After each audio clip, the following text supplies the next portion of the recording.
was lovely the way I was introduced there. It's really nice to be introduced. It's a really nice thing to get used to in a new job when somebody says your name and people clap and cheer. It's lovely. It was a little bit weird at the doctor's the other day. Because nobody clapped. Every time I said clap, I think they thought that's what I had. But I decided in January, I think a lot of people do this in January, decided in January to try to sort of better myself. I'm not really bothered about losing weight, but I quite like the idea of getting fit, so I thought I'd get myself an exercise DVD. Now, you know when your partner goes shopping and they say, do you want anything? And you're supposed to say no, but instead you give them a list.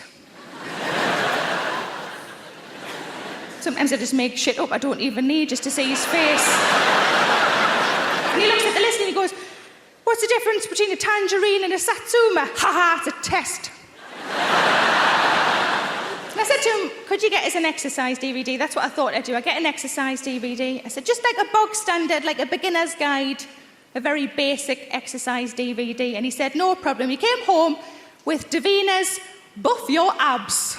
I thought I'm going to have to lose 3 stone before I can find me bloody abs. So I took it back and I swapped it for the one that I wanted, which was, just fat lass has a go,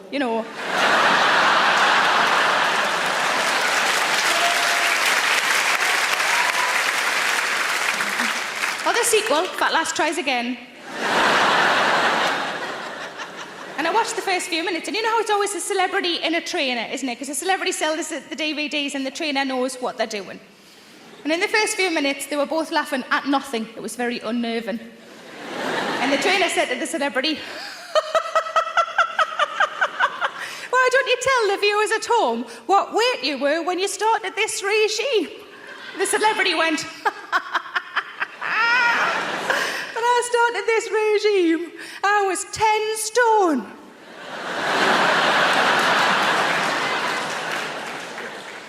I realised then that I'm aiming for a start weight.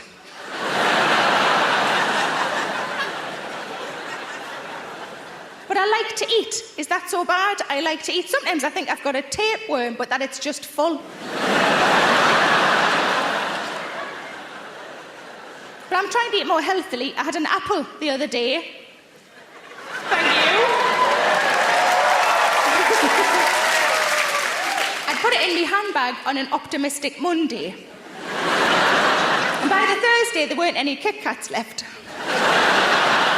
And I was starving. I thought I'm going to have to find it. So I looked around in my handbag. And I found it. It was prematurely bruised and battered. It had pen on it.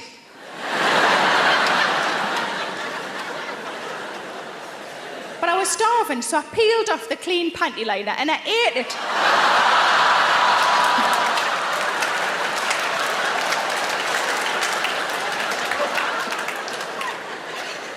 And it was all right. It was all right. It really reminded me of something I'd had years ago that I liked, and I was like, what does it remind me of? I can't remember. Toffee apples. I've got a good relationship with me mum. Sometimes in comedy you laugh at things because it's familiar, because it's a shared experience. Sometimes you laugh because you're just glad you're not me. See if this has happened to anybody else. Whenever I'm on the phone to me mum, it always makes me need a poo. Give us a woo if that's happened to you. See, I've looked into it. It's a closeness issue.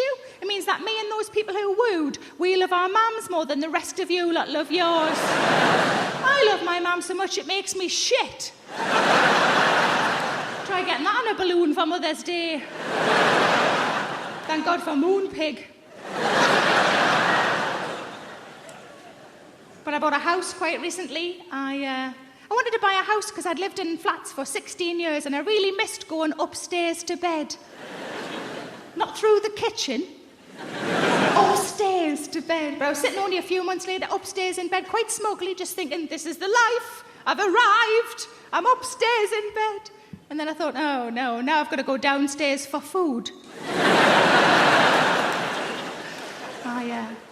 what I really wanted, like my parents have both always lived near a park, and I'd always been able to see a tree out of my bedroom window, so that became a priority. When I was house hunting, I wanted to be able to see a tree out of my bedroom window. But it became very clear that I'm not massively suited to country living, having lived in the city centre for so long. I drove along a lovely country lane, and I saw a white marquee tent. And instead of thinking, oh, somebody's having a lovely summer party, I just thought, oh, someone's been murdered.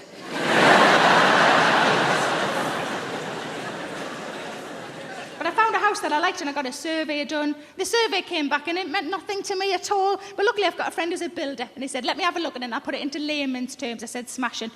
And it gives a cheer if you own your own home. Yes. It gives a cheer if you rent.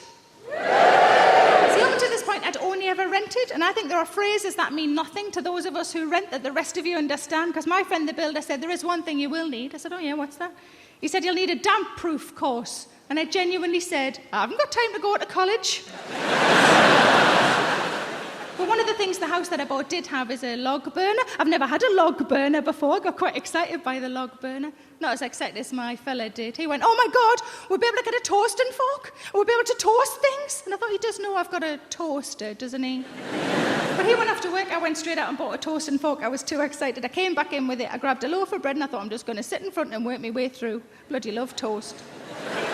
Couldn't get it to work. I rang him and I said, I can't get it to work. He said, how can it not work? It's fire and bread. How can it not work? So I told him what I'd been doing. Turns out I should have had the little door open.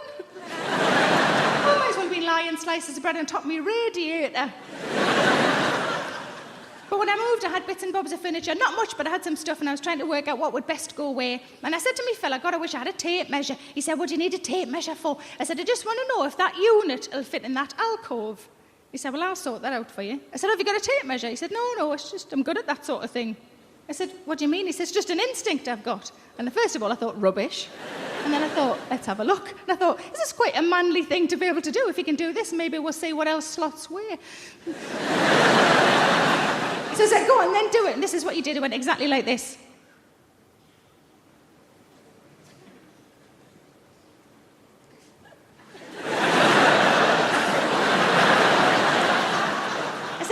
You could at least got your cock out and done 6 inches, 6 inches, 6 inches, 6 inches. But I have developed a new hobby. Some of you probably already do this. I've started listening into people's conversations on the bus and the train. It's quite entertaining. And I was listening not long ago to 2 old ladies, and they were talking about what they would do if they were men for a day. And I thought, this is going to be brilliant, because pensioners are, by definition, bonkers. But I went out to lunch with a couple of my friends and I thought, well, I'll ask them the same question. So my first friend, I said, what would you do if you're a man for a day? Without even thinking, she just went, I'd have a wank. Sounded like she needed to. She sounded awfully tense. But these old ladies, different generation to me and my friends, in their 80s. And one of them just said, Edith, what would you do if you're a man for a day? The other one said, no, in my luck, I'd get a Tuesday. And what can you do on a Tuesday?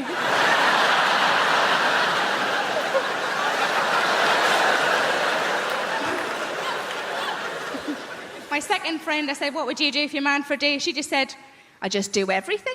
And I thought she meant like in a sexual way. And I said, is that what you mean? Like you just do everything? And I said, is that what you mean? She went, no, just all the little jobs round the house. But I've been trying to go on a diet. I'm not really very successful. But I find that whenever I go shopping and I can't get into things, you know, when you try clothes on and you're the size you weren't expecting to be, I just come home and I put on a song, and the song is Big Girls Don't Cry. You know the song? There's a couple of versions of it. Big girls don't cry. Such a load of rubbish, that, isn't it? Big girls don't cry. Yeah, they do. Cry because they're fat, cry because they can't get a boyfriend, and they cry because there's no trifle left. But I was on holiday in Spain last year, and I'm bragging, I know, and outside the hotel was a lovely pool, and I wanted to go in the pool, of course I did, but I'm not overly confident with my figure in a swimming costume, and I was watching the women who were walking in the pool, and these were like tiny, you know, these wafer-thin, tiny women. And I thought, I'm not going to walk in with one of them. If I walk in with one of them, people are going to think I've bloody eaten one. And I wouldn't anyway, because there's no meat on them. So what I decided to do instead is just to walk in with the children, because kids are all really fat these days, aren't they? If I walk in the same time as a 9-year-old boy who's got bigger tits than me, nobody's looking at me anymore. But like I say, I don't have kids, and most of my friends don't have kids, but I think if you ask any woman who doesn't have kids what would worry them about having kids would always be childbirth. It's quite a reasonable thing to worry about childbirth. From what I understand, it changes you downstairs, doesn't it? It changes you downstairs. I quite like my downstairs the way it is, thanks very much. Certainly don't want a bloody extension. But it's bound to change though, isn't it? Because you're forcing a person out. That's what you're doing. You're forcing a person out. I've never forced a person out. I forced a couple in.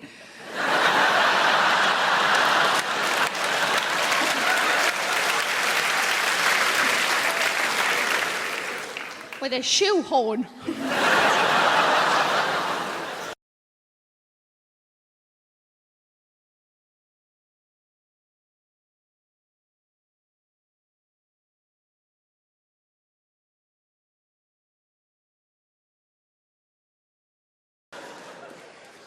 I like the mix of different people that we get in the UK.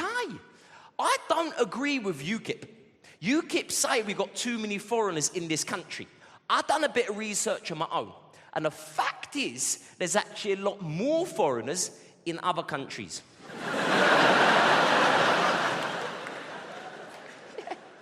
I agree with UKIP on the euro. I don't think we should get the euro. I think that would be bad for business. I mean, Poundland's buggered. I think we got it pretty good in the UK, is what I think. But people still love to complain, innit? Are you all right? Nah, what's wrong? My phone battery died.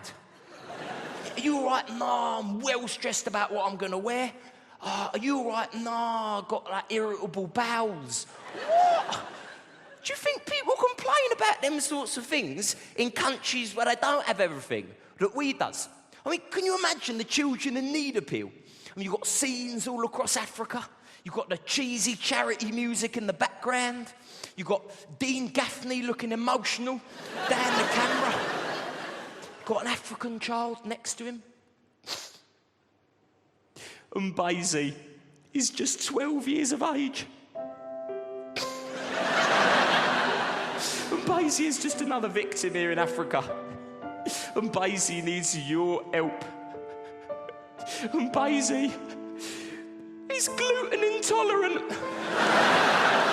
And if he attempts to eat rice or bread or certain types of muesli, he gets a slightly bloated feeling in his tummy. Please give generously. £2 will allow Basie to buy some gluten-free hummus. £5 will allow him to have the time he needs to regularly tweet about his condition. And £20 will mean Basie can make the life-changing visit he needs to Holland and Barrett.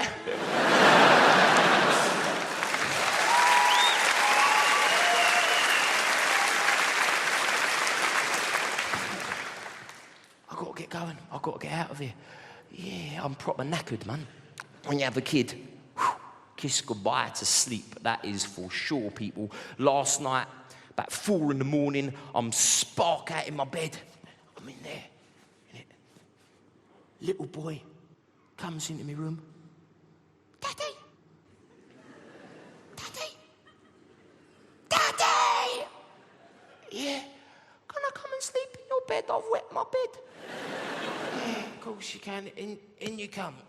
I warn you, I've had too much to drink and I've done the same myself.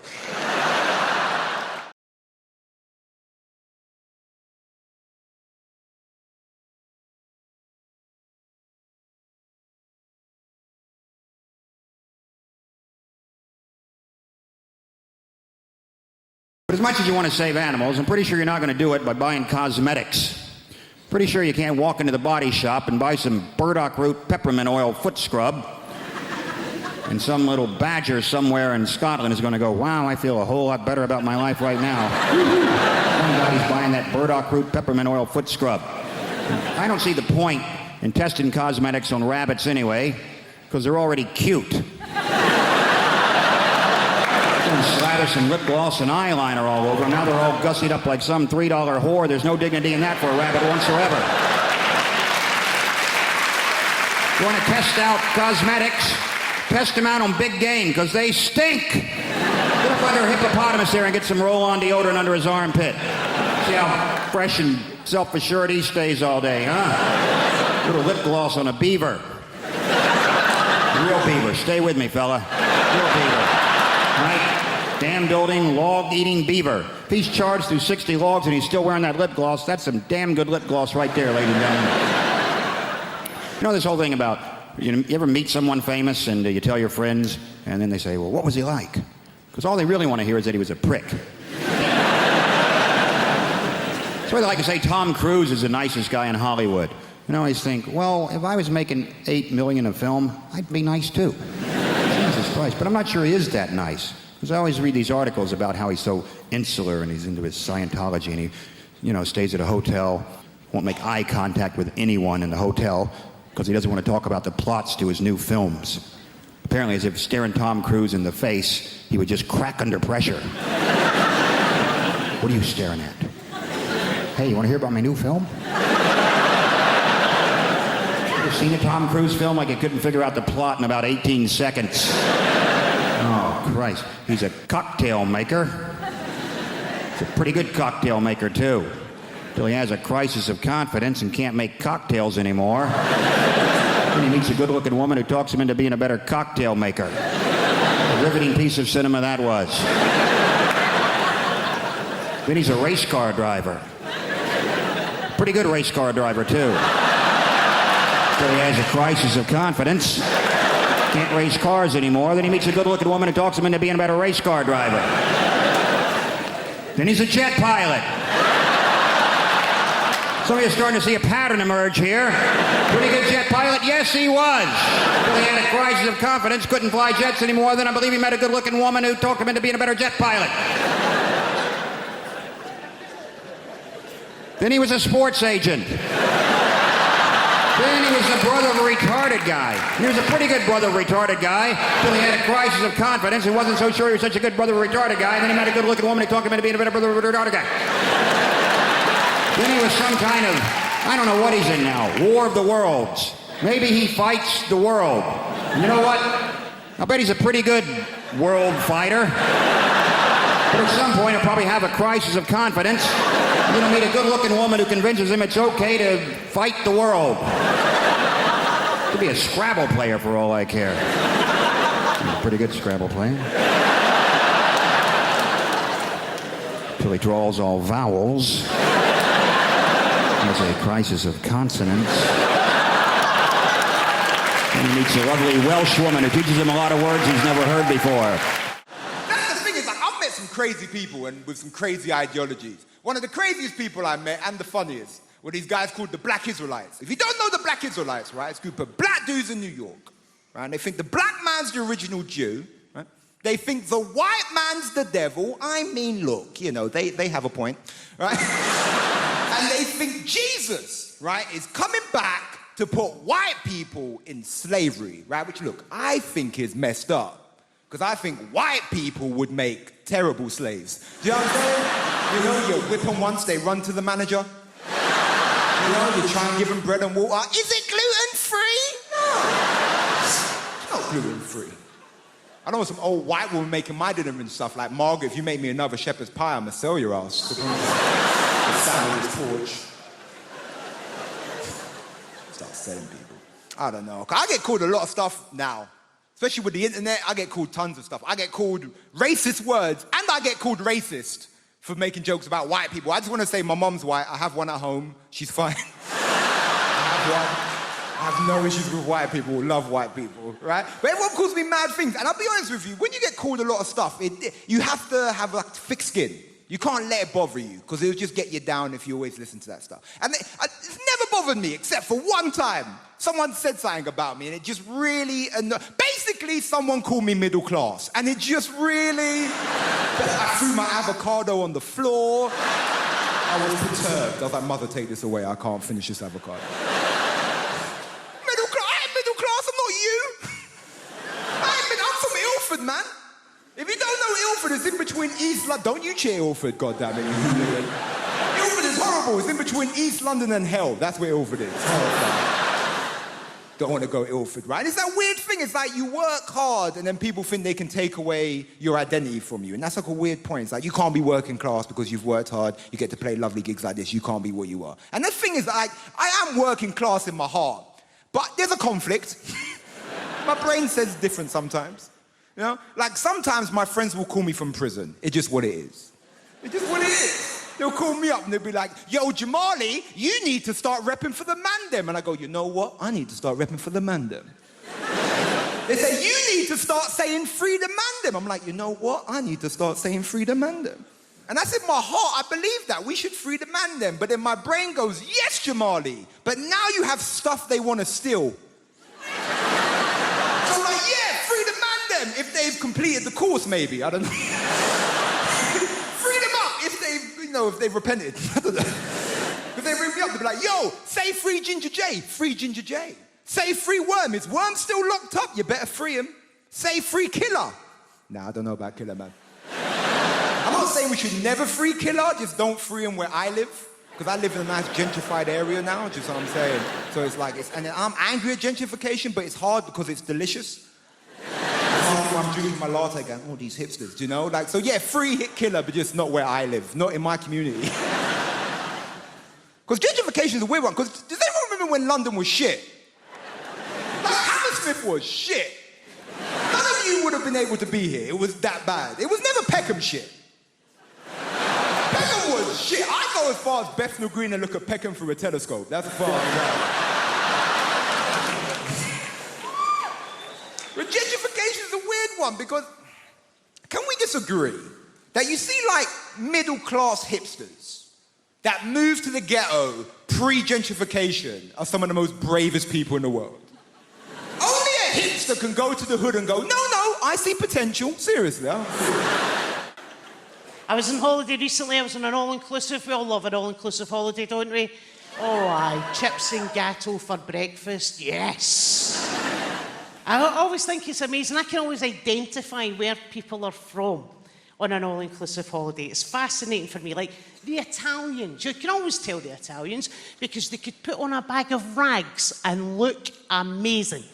Then you can see the Germans, and they're quiet, and they're reserved. And then there's us, the British. That's interesting, isn't it? Because we all want to become pals with each other.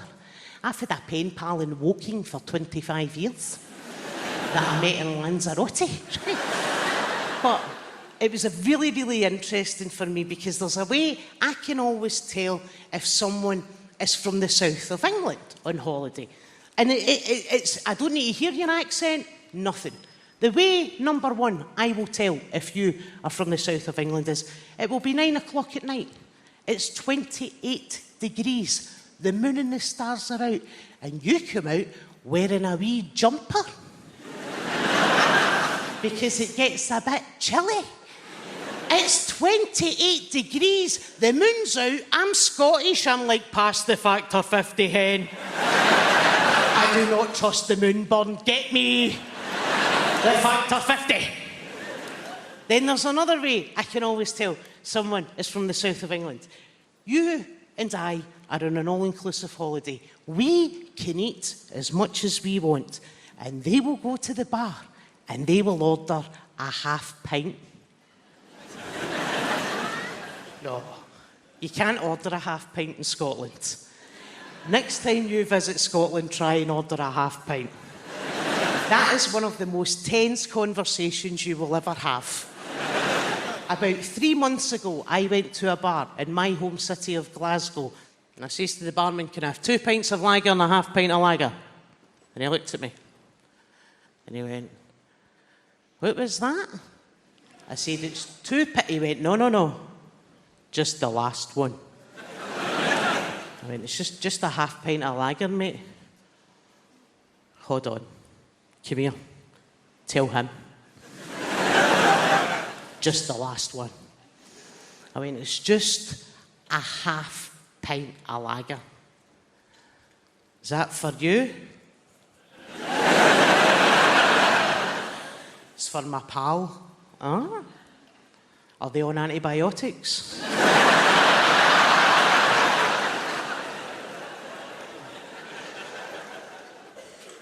Are they pregnant? Would they like a colouring book and crayons with that?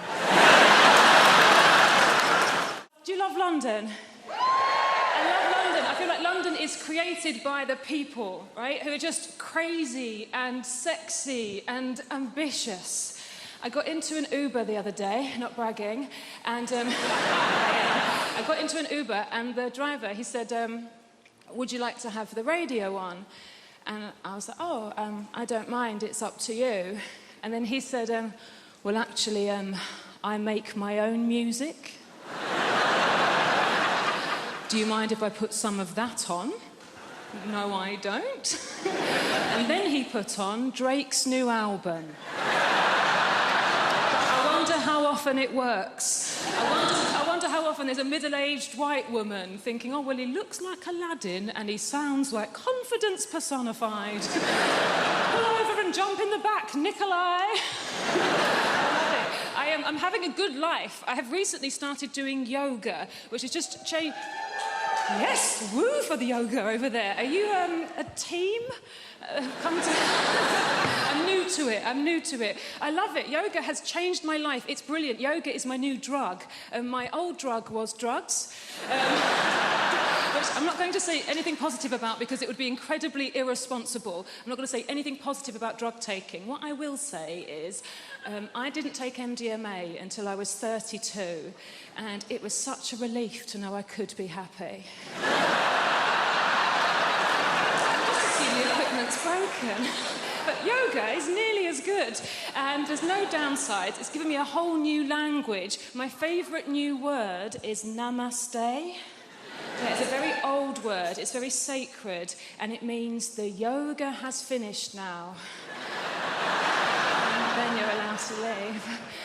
I think that the key to being happy as you get older is self-acceptance. Like, I have to accept things about myself now. Like, I'm 36, I thought I would have children by now, and I don't. In an ideal world, what I wanted to self-fertilise. I wanted to have children that were exactly my genetics so that I could show them to my parents and go, see, it was my childhood, they're fine. Science can't do that yet. And then I had a crazy day last month where I just thought, I'm just going to buy some sperm. I'm just going to buy some sperm off the internet. I've got a good job. I'm just going to buy some sperm. Guys, sperm is so much more expensive than I thought it was going to be. It is tens of thousands of pounds. We are all wasting a valuable resource. 17-year-old me would have been a millionaire if I'd learned how to catch it and chuck it in the freezer. It's a shock. I do think self-acceptance is the key. Like, there's things about myself I don't like, but I just have to accept now that they're not going to change. This is who I am. Like, so for instance, I don't like art. I think art is rubbish. I think lots of people think art is rubbish, but we're too worried of looking stupid, so we go along with it. I think that the worst art form is theatre. Right, okay, I can sense how unpopular this opinion is. Hear me out. I think theatre is diabolical. Look, I do, look, and also, I'm aware, if you are a performer of some kind, if you're an actor, look, please don't be offended. I don't mean being in the play. Obviously, if you're the person in the play that gets to put a wig on and walk up and down and move your arms and project your voice, saying things like, I think you'll find you're contradicting yourself, Alan. Fun. Having to watch it. Dear Christ. I can't concentrate. I can't lose myself in the story. I know that it's not real because I'm surrounded by people eating crisps. And they don't let you look at your phone. So all you're thinking is, well, how long has it been? We need to bring back a sense of consequences for our actions. In this world, there are no more consequences for actions, yeah? And what I'm talking about, if there's no consequences in this life, what we need to do is bring back to Britain a simple sense of hell. The idea, if we screw up in this life, right, we will burn in sulphur for all eternity in the next life. Now, this is quite a tough sell, right? You don't like that idea, do you? Right, but hear me out, this is a good idea. We got any Christians present? I need your assistance. Any Christian people here this evening? Yeah, in the pink shirt. What's your name, son? Josh. Fantastic. You're a Christian? So you understand the idea of redemption, eternity, yeah? Resurrection, eternity in particular. And I do too. I understand the notion of eternity because I went to church on Sunday. Let me tell you this, that service went on forever. If it took me an hour to open a bottle of wine, I'd be drummed out of business. Now, the point is this. How long does it take to own a packet of crisps? Get on with it. Now, we need to bring back... So now, the problem with the idea of hell is no one's frightened of it. Now, I'm going to describe hell for you now, and none of you are going to bat an eyelid, right? And while your body's boiling in the mouldering in the grave, we'll take your soul and boil it in boiling oil for 1,000 millennium. Then after that, 2 sulphurous demons, emissaries of Satan himself, will come along, pull out your kidneys and set fire to them on the red-hot coals of hell itself. Then after this, another demon will come along, pull out your eyeballs, stick them on a red-hot poker, burn them on the hot coals of hell, and stick them up your arsehole, and they'll come out your own mouth with the shit on it. And this will go on forever. So you're not bothered by that, are you? In fact, most of you are laughing at it. Huh? In fact, most of us, being British, are thinking, well, come on then! Call yourself the devil! And that's the interesting thing about hell, isn't it? When you describe it, when someone describes hell, it tells you everything you need to know about that person, right? And what he's like and what his people are like. And I describe hell then in a normal British accent, which tells you that we, the British, are stoic, tough people who could take absolutely bloody anything. And that's the interesting thing about hell. It tells you about the people telling you about it. Hell, in a French accent, for instance, sounds like a recipe. And while the body is lying down and the worms inside the flesh, we take out the soul and place it in very hot oil for a long time. Then, once it is tender, 2 demons come together at once, remove the kidneys and place them on the hot coals with a little white wine vinegar, some sea salt, and cook them till they're brown on the outside but still pink in the middle. Then after this, we take the eyeballs, place them on the hot coals, cook them till they're crunchy on the outside, runny in the middle, on the hot poker, stick them up the arse, they come out the mouth with the shit on. It is delicious. Absolutely delicious. Hey, you see? Perverts! Perverts, basically, yeah? Hell. Hell in a Dutch accent sounds like a pretty good stag do, doesn't it? Hey, and while your body is lying down, we'll take you to the hottest place you can imagine. Imagine the hottest place you can go, yeah? Now go even hotter. And 2 demons will come together and rub oil all over your body. 2 demons together. 2 demons together at once. And then you will take out your kidneys. Oh, your hot kidneys. Your hot kidneys. And place the kidneys in a hot place and cook the kidneys till they're hard, until your kidneys are hard. And then take out your eyeballs and stick them in your bum hole. And this will cost you €45. Hey, are you ready? Sounds like an agreeable weekend.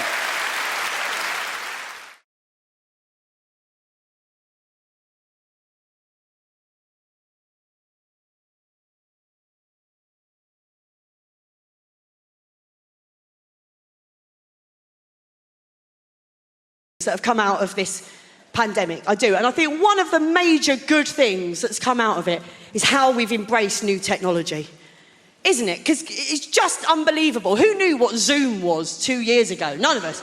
Like last week, I had to do a speed awareness course online. Now, you should be doing that on something called Zoom, but that's the world we're in now. It's the world we're in. I've got a phone that can recognise my face. That already makes it better than my nan. Come on! I embrace new technology. I do. Because could you imagine if this pandemic had happened like 30 years ago? No internet, no Zoom, no Pornhub. I don't know why I looked at you, sir, but I did. Because I think we've forgotten, here in 2021, we've forgotten what really being bored feels like. Like proper bored. My friend's little boy said the other day he gets bored waiting for an app to load. Fuck off, mate. That is not boredom, is it? I'm talking Sunday afternoon in the 80s. That was boredom. When it was raining, you'd read every book in the house. I grew up in Maidstone. That's a Mills and Boon and an Argos catalogue. Your mum's watching something black and white on the only telly in the house, so you listen to your Walkman for a bit, but the batteries are dying, so Madonna's Like a Virgin sounds like Barry White singing it. You can't go and buy more batteries, can you? You can't, because all the shops are shut. And I mean All the shops are shut, even the petrol stations are shut. And then when you think your day can't get any more tedious, your dad would go, get in the car, everyone. We're going to go and visit someone. That's what we do, isn't it? On a Sunday afternoon in the 80s, we would visit people for no reason other than to ruin their day. Do you know what? Young people don't believe this when you tell them. We never told them we were coming. Could you imagine doing that to someone today? They'd be livid, wouldn't they? We used to spend every Sunday with people wishing that they'd hoovered and we'd fuck off, didn't we? I'm right, aren't I? The only people who phoned ahead in the 1980s were the IRA. Fact.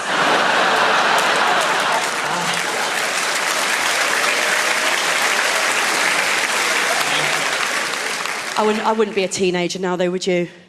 I wouldn't be a teenager now. When I think of the things I did when I was a teenager, the thought of that being on the internet forever makes me feel physically sick. It does. The way they have to communicate with each other is something I just can't understand. You know, sexting. I couldn't write a sext. I don't know what to put in a birthday card. When I was a teenager, if I wanted to leave a sexy message for a boy, I'd have to ring his landline and leave a message with his mum.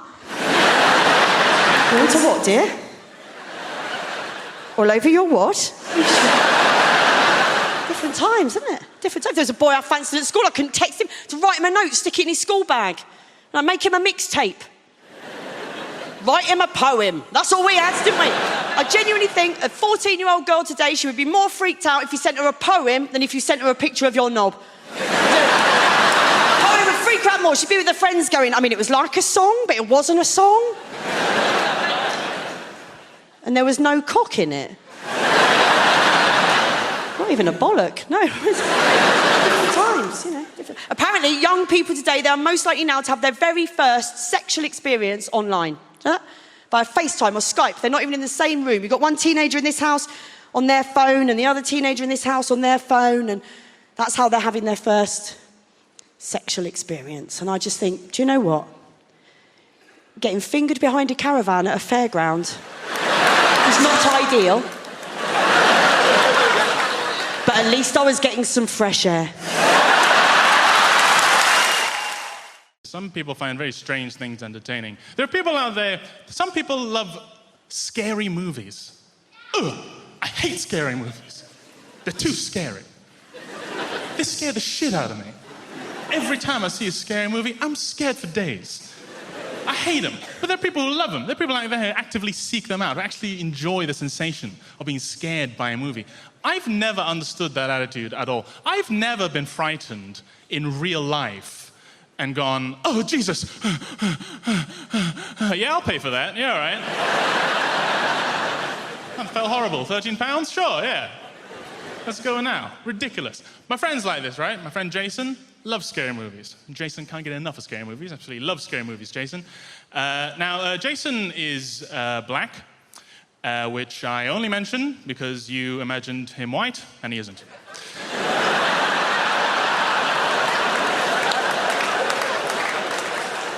That's it. His race is not relevant to the joke. I just don't see why he should have the wrong picture.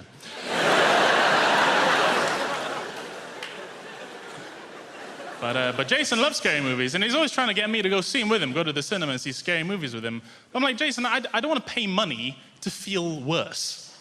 That's an illogical exchange. That's a bad transaction, Jace. I don't want to do that. I was thinking about it. It's such a first world privilege. Don't you think? To enjoy scary movies. What a first world Western privilege. I mean, how comfortable is your life that you have to go out and buy a ticket just to know what it's like to feel under threat? You know, no one in the Democratic Republic of Congo saw The Grudge, you know? They don't need that shit. They got real life stuff to deal with. I guess it's a masochism, right, to enjoy a scary movie. A masochism, to derive a pleasure from a pain. And I understand masochism, I have to say I do, because I love spicy food. Love spicy food. It hurts me, I'm a little Asian god, but I love it. And if you think about it, spicy food is actually a lot like scary movies, you know? If it's good, you feel alive. If it's really good, you shit yourself. What else about me? I'm 26. I'm 20 goddamn 6. People often think I'm older, because although I am 26, I look terrible. I look gross and old, I guess. Mothers, lock up yourselves. Old Wang's on the prowl. He gonna get you. I'm a bit fat, I suppose. I don't look great. I'm a bit fat. I don't struggle with my weight. People my shape and size often say they struggle with their weight. They're always very sad. Oh, I struggle with my weight. Oh. I don't struggle with my weight. Struggle implies that I fought back at some point. I didn't. I helped. I was very much an accomplice to my weight. I was no barrier of entry to my weight. My weight knocked at the door and said, "Can I come in?" And I said, "Can I keep playing video games and touching myself?" And my weight said, "Yeah." "Oh, come in!" Take off your shoes, though. Chinese house.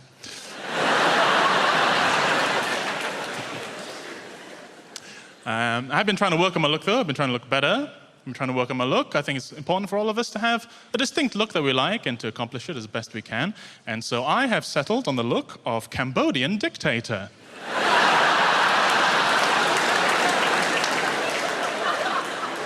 It's a pretty strong look. It's been getting me a lot of respect recently. Mainly from Cambodian people. But then I got fun shoes at the end. Racist people think that I'm barefoot, but there you go. I think we've got a problem. I think we're using the word Muslim far too quickly to describe people doing atrocities when they don't represent Muslims any more than I do. And I think we should be using a more accurate word for those people, which I'm going to argue is knobhead. It's a political rally now, don't worry. There'll be levels of knobhead, there'll be levels of couple. No, I don't have a problem with Muslims in Birmingham at all. Happy to have them. I think they add to our city and to our culture. I think the big problem we have in Birmingham, it's happening around the country, actually. We have a lot of artisan coffee shops. It was actually quite romantic how me and my boyfriend met. It was through a friend in a park.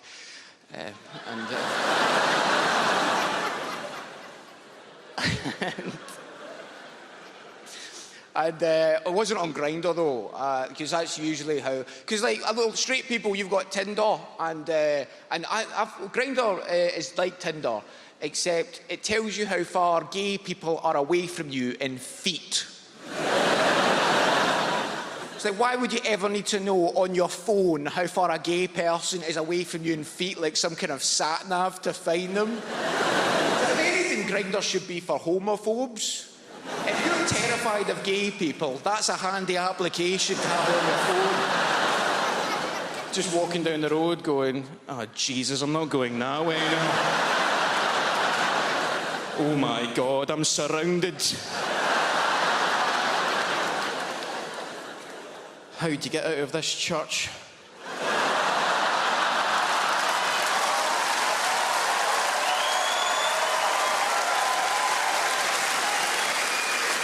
Thank you very much.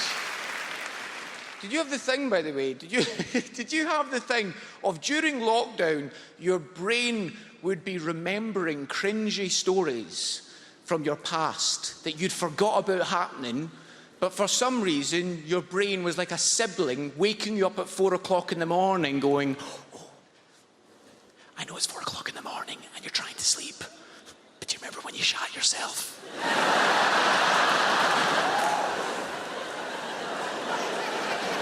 I'll be back in an hour with another one. Because some of the date stories I was remembering, I was like, "Oh no, that was horrendous. I can't believe I did that." Because on dates, I would get so nervous that I would do stupid voices to try and make them laugh, which is cute, but not sexy in the slightest. Nobody's ever gone, "I didn't find him attractive." And I thought, "No, I'm not going to go back to his." But then he did Kermit the Frog, and immediately I was turned on. "You want to come back to my house with Kermit? It'd be really hot." And on a date, a guy told me he was a massive Lord of the Rings fan. And when he told me that, I thought, I'll save Gollum for dessert. And when he said to me, "Larry, I've got to go and get my taxi," it took me by surprise. And instead of going, oh, before you go, I've got this wee Gollum impression you might enjoy, instead I panicked, dropped my cutlery and grabbed his hand and led him out of the restaurant as Gollum. So the last thing he can remember of me, and everyone else in the restaurant can remember of me, is me going, come with me, master. Stupid fat hobbit needs to go and get a taxi. Oh, but no, we don't want master to leave us. Precious master, don't abandon your Smeagol. And halfway through doing it, I became more self-aware. And I looked up at him and I thought, he's not finding this funny at all. But I thought, it's going to be weirder if I stop halfway through. Because if anything, that's more creepy, going, master, please don't leave me, no. Nice meeting you, man. Let's do this again sometime.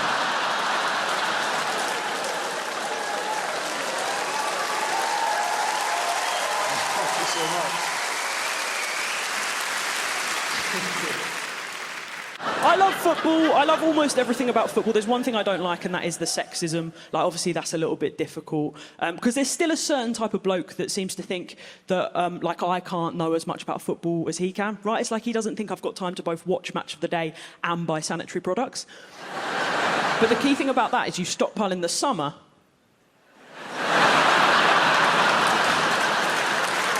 So you're ready for when the season starts in the winter. I love these guys, though. I call them the proper footballing geezers. You've probably seen them knocking around. They're big guys, massive fucking heads, big thick neck veins where they store all of their repressed emotions. Weirdly, they're always very active on Twitter for some reason. And they'll always have a Twitter handle which is like @MillwallMike69.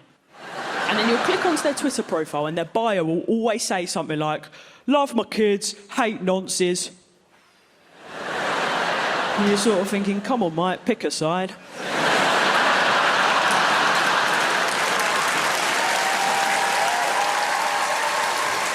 I love these guys, though, because they've recently found me on social media. And what they love doing is they love doing sassy little snarky comments underneath my stand-up videos. And they do these sort of sick burns. And there's a phrase that I've sort of started noticing recently that they're all using. So what they've all said under my stand-up videos is this phrase. They say, Lewis Capaldi looks like he's let himself go. Which pisses me off, because Lewis Capaldi's already let himself go.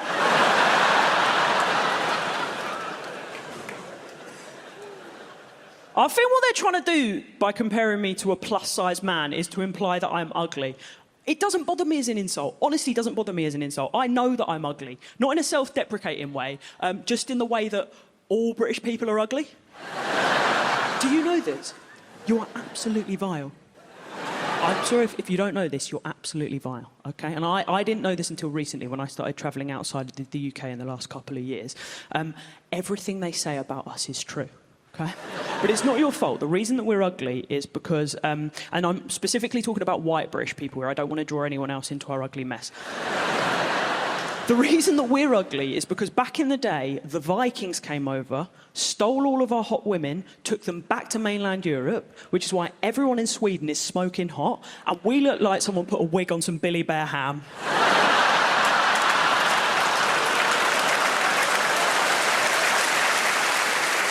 But it had an amazing reaction, because it meant that we had to develop great personalities. Because you never heard someone go, this is my Swedish friend, he's a laugh.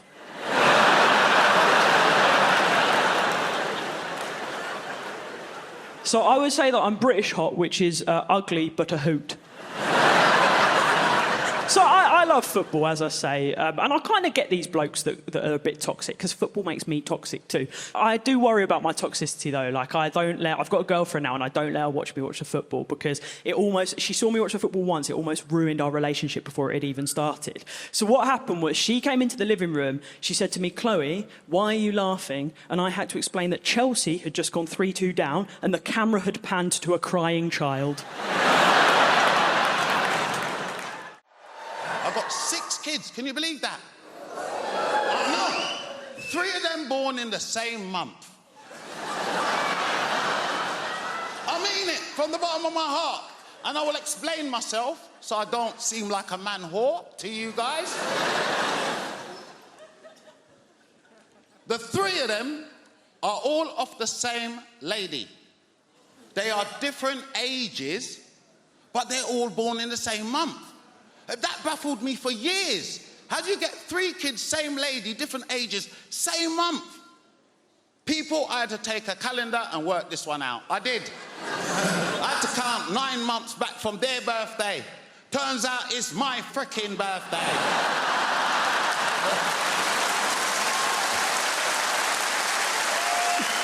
These are my little birthday presents, you know.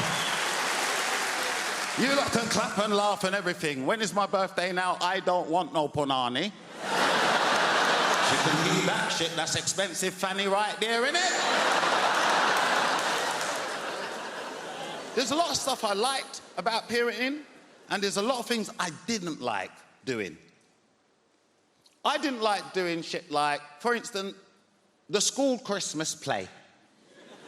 Have you not ever been to a primary school Christmas play? What a load of shit. It is. Come on now, there's no kids in here. What a load of shit. If you've never been, I'll explain. First, they usher you into the assembly hall. And they sit us down, big grown folks, on them little miniature chairs. You ever seen them? Look at the size of me, I can't fit in one. They either do that or they sit you down on that long apparatus bench. Remember the long? That's what they sit big people down on for hours. So by the time you try to get up, you've got rigor mortis in your back.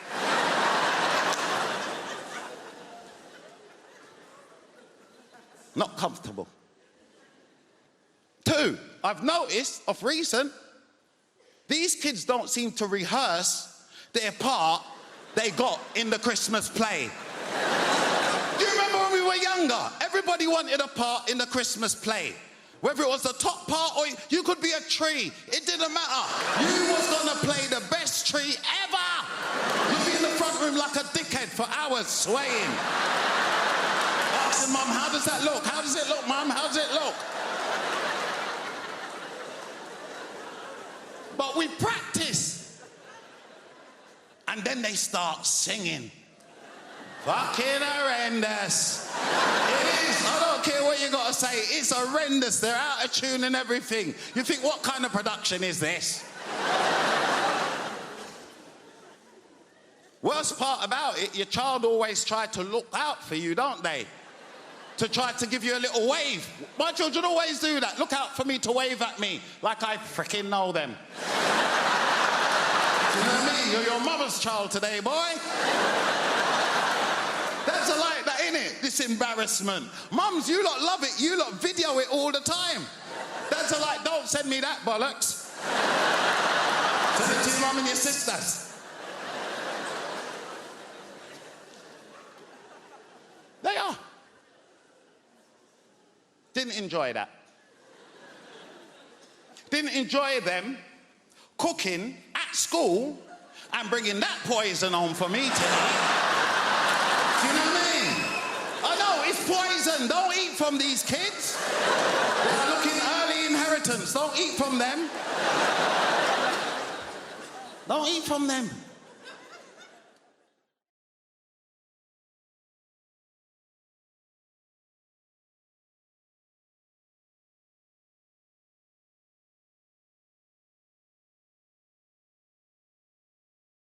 I'm going to make a concerted effort to be positive and happy, because that's what people like, apparently.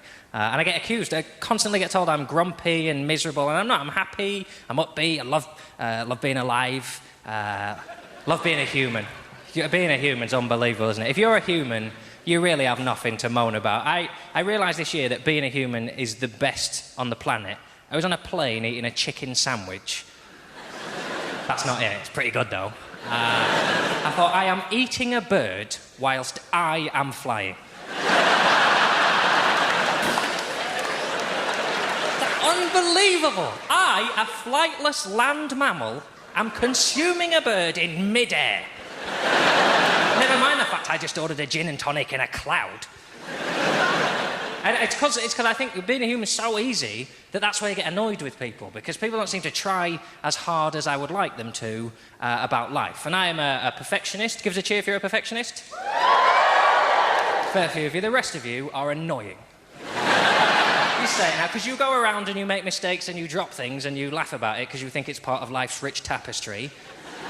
It isn't. You should be trying harder. I like a massive perfectionist to the point that every mistake in my life counts the same. So, in my world, dropping a spoon is the same as running someone over. In that you didn't mean to do it and you did it, so you have to get angry about it and make sure it never happens again. And I watch people make mistakes. I came into London last year to do some gigs, and I was on the London Underground. I was on the Hammersmith and City line, which, if you don't know London, is the line that goes from Hammersmith into the city. Cockneys really don't piss around when they're naming their things. Oh, but a tube line, Gary. It goes from Hammersmith to the city. Oh, yeah? What you going to call it? Don't muck about, Gary. Don't muck about. So anyway, I was on the Underground, sat down, and I knew I needed 6 stops to get to where I was going. And opposite me on the tube are 2 young girls. They're all dressed up. They're going out for the evening. They're laughing. They're giggling. They're joking. They're generally pissing me off. You see, I'm not a big fan of public shows of joy. You see, my motto is, there's misery in this world, you just have to look for it. If something's broken, you can fix it, and if it's untidy, you can tidy it. If someone's unhappy, you can make them laugh, and you've made their day a bit better. Happy people are finished, you can't help them. If you're happy, don't go out, just stay at home and enjoy walls and ceilings. And my real issue with the happy is it's happy people who make mistakes, because they're so busy enjoying life, they've forgotten to do it properly. So I was on the Underground, and these girls are laughing away, and they're a perfect example, because they're enjoying being together so much, they haven't noticed they've got on completely the wrong train. Right? So we're hurtling off in this direction, and they should actually be going in this direction. Right? And about 5 minutes in, one of the girls cottoned on, and she tapped her mate on the leg, and she went... We're on the... I would have been furious. Let's say it now. That's not funny, is it? What's happened there is you've just lost a big chunk of your life. The time you were going to spend doing the thing you've left the house to do, you will now spend correcting your ineptitude. I know some people say, once you've got on the wrong train, John, there's nothing you can do but laugh about it. But the only reason you would ever laugh in this situation is if you do this so often, you've just had to learn to find it amusing. Done it again. What are we like? I'll tell you. Shit at being alive. My name is Ardle. It is a real name. I am a real person. Don't worry, nobody ever gets my name right. Call me all sorts of things. Harry and Arnold and Aaron and Anal. That was one, genuinely. Yes, I heard that over a tannoy system at a theatre in Norwich. Could Anal come to the stage door, please? Lovely. Me being so passive, I just turn up and go, yeah, it's me, Anal. What do you want? Of course, a lot of people call me Dougal. You know why? Simply because of a character that I played in a sitcom many years ago. And just before I start, I'd like to get something off my chest, if you don't mind. Because of that character that I played in this show called Father Ted, a lot of people think I'm actually stupid. They think I'm the stupidest person in the world, and they feel sorry for me. Only last week, someone stopped my wife in the street and said, "Is he as stupid in real life?" I wouldn't mind, but I was standing right beside her at the time. I'm talking to her like she's my carer, not just my wife. And this is a true story, and I'm going to tell you this and then I'm going to move on. A couple of years ago, I was in a taxi. I arrived at Dublin Airport. I live in Dublin, and I jumped into a taxi, and I asked the taxi driver to take me home. I gave him the address. I didn't just assume he knew where I lived. And the taxi driver just wanted to talk about this show that I was in, Father Ted. And he was looking at me with pity. And he actually asked me at one point, he said, "Do you remember being in it?" This is my life. People wonder why I do this. Why I travel up and down the country week in, week out, try to convince strangers that I'm a normal, intelligent human being. Well, that's the reason. Anyway, I'm in the taxi. And I'm trying to change the subject to anything at all, sport or politics, and I'm trying to impress the taxi driver with my knowledge, and I'm using big words to impress him, like utensil and testosterone. And we were getting on fine. We were about 20 minutes into the journey. This is absolutely true. I suddenly remembered that I have a car. Some of you are ahead of me. And 3 days previously, I parked my car at the airport car park. And I just couldn't tell him. I couldn't bring myself to tell him. I know how the world works. One little slip up, you'd never be allowed to forget it. Oh, sorry, could you turn around? I'm such a big fool. No. I know he'd be telling everyone, oh, you'd never believe who I had in the car, that feckin' Egypt from Father Ted. So I let the driver take me all the way home. And as soon as he was out of sight, I called another taxi and I went back to the airport. But we've moved now. We've moved to a place called Pinner. We only moved to Pinner because the estate agent said to us, he said, oh, Pinner is a lovely part of West London. West London. We get Welsh telly. It's not London, but it is very nice. One of the things I like about where we live is it's very multicultural. I think that's one of the brilliant things about London. I think multiculturalism is something we really have to fight for. Like the school my kids go to, it was very easy to pick a school for my kids because obviously we just picked the one with the highest ceilings. But the school they go to, it's a really nice school and it's very diverse. Like we have a mum's night out once a month and all the mums from the school go and there are women there from every economic background, every race, every religion. And we have a fantastic time, and the Muslim mums drive us home.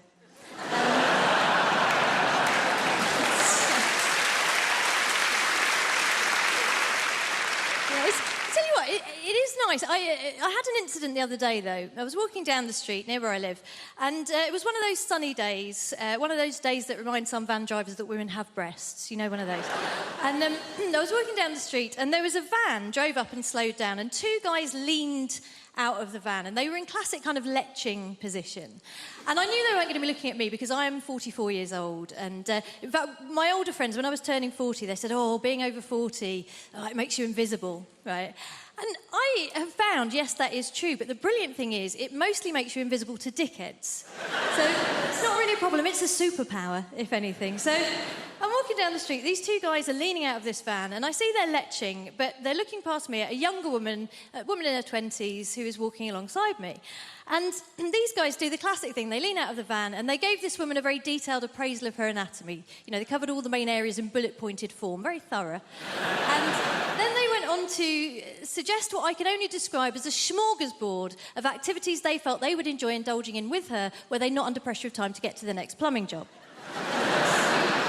So they did all this and they drove off. And naturally, I turned to this woman and I said, oh my gosh, are you okay? That was horrific.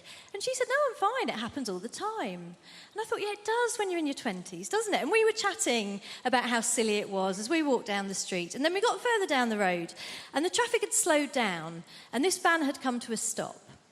And I think a few years ago I would have just left it, said nothing. But this year I thought, you know what, if I'm going to be invisible, you know who else is invisible? Ninjas. I'm going to be a bloody middle-aged ninja. I'm going to strike, right? So I went up to the van and I just leaned in and I said, oh, hi, guys. Listen, sorry to bother you. I just wanted to say thank you so much for what you did back there because my son here has been undergoing a very difficult gender reassignment.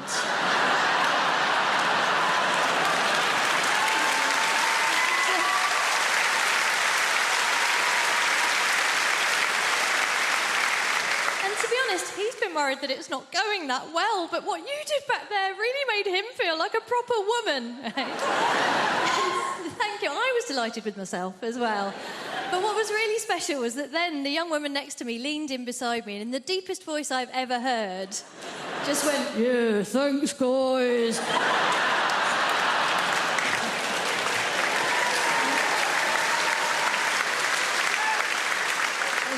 It was a beautiful moment. Obviously, it wasn't perfect. The only thing that could have made it perfect would have been if the guys in the van had said, actually, if your child is undergoing a gender reassignment, it's incredibly insensitive of you still to be referring to her using the male pronoun. They didn't do that. They just called us slags. We spent 10 years looking for bin Laden. We scoured 27 countries looking for bin Laden. We spent $2 billion looking for bin Laden. Where do we find him? In his house!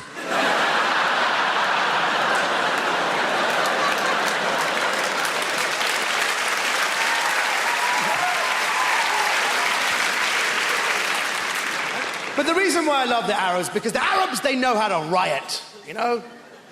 Whenever there's a riot in the Middle East, the next day, regime change. In Britain, there's a riot, the next day, the middle classes with brooms tidying up. Does everyone just... Arab Spring, British spring clean, just tidy up quickly. With the spigot fan. But the Scots didn't riot. You know, it's amazing. I was in Scotland when the riots happened, and it's amazing. I spoke to a taxi driver. He goes, there's no way we'd riot in Scotland. There's no way. People in Glasgow know if people riot, we hit them with the water cannons, man. You know? You hit them with the water cannons, and you put the blue dye. You need the blue dye in the water cannons. So when you hit them, the next day, whoever looks like a smurf, you bring them in. That's how you do it. Simple and easy, man. You ain't bother.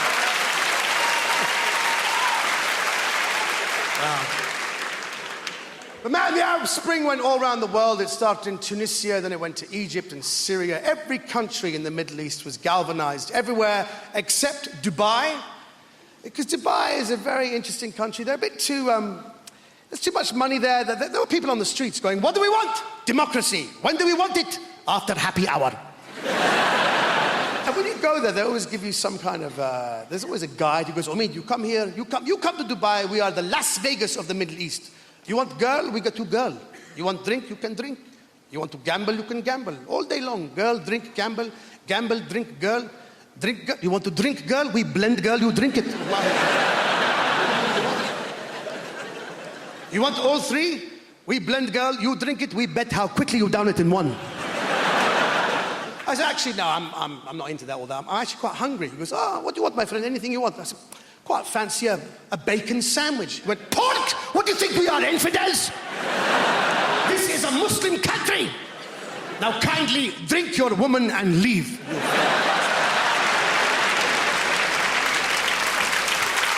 Applause. Applause. That means so much to me because, you know, because I'm a theatre ponce.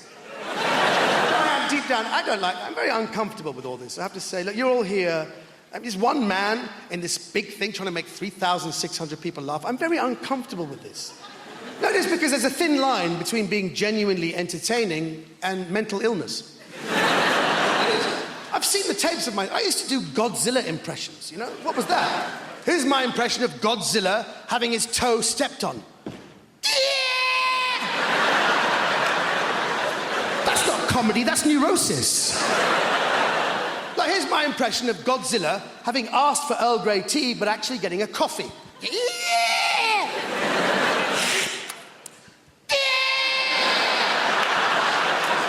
That's not comedy, that's because my father didn't love me. I'll do one more. Here's Godzilla having voted Liberal Democrat, but realizing how much influence Nick Clegg actually has.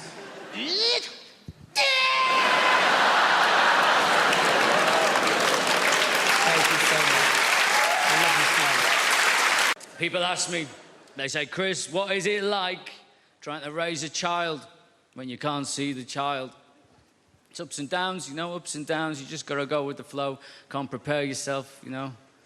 She's 3.5 now. When she was 2.5, if you haven't got kids, by the way, as soon as they get to 2, they're adorable. They just start asking questions. They want to know what everything is. You are their source of information. They want to absorb the world. My daughter, she's 2.5. She's in the bath. I'm knelt there. I'm bathing her. She's like, what's this, Daddy? What's this, Daddy? Oh, bloody no, do I? Give it here. Just... You're not 2.5, but you know way more than Daddy at this point, sweetheart. She goes, what's this, Daddy? Ice cream? I was like, ice cream? Big handful of shit, wasn't it?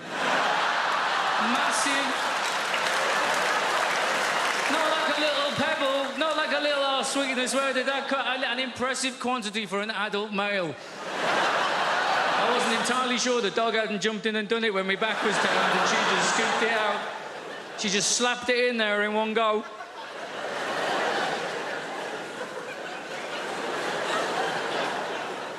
It threw me. I didn't... Look, right, I obviously didn't see it coming. I didn't even... No. I didn't even smell it coming. This came from underwater. This was a stealth move, right?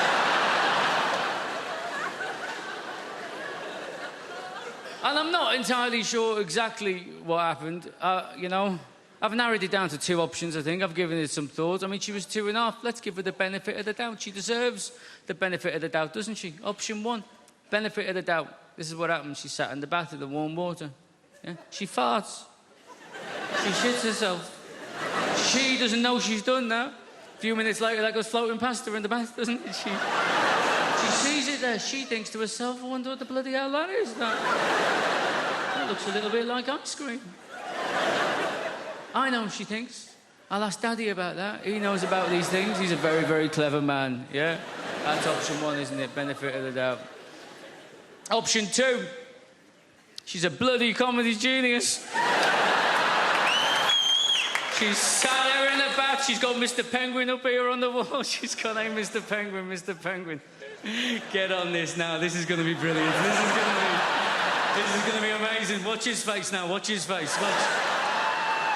Keep looking. Keep looking. What am I going to do? Not only am I going to do a shit and put it in his hand, I bet you I can make him sniff it.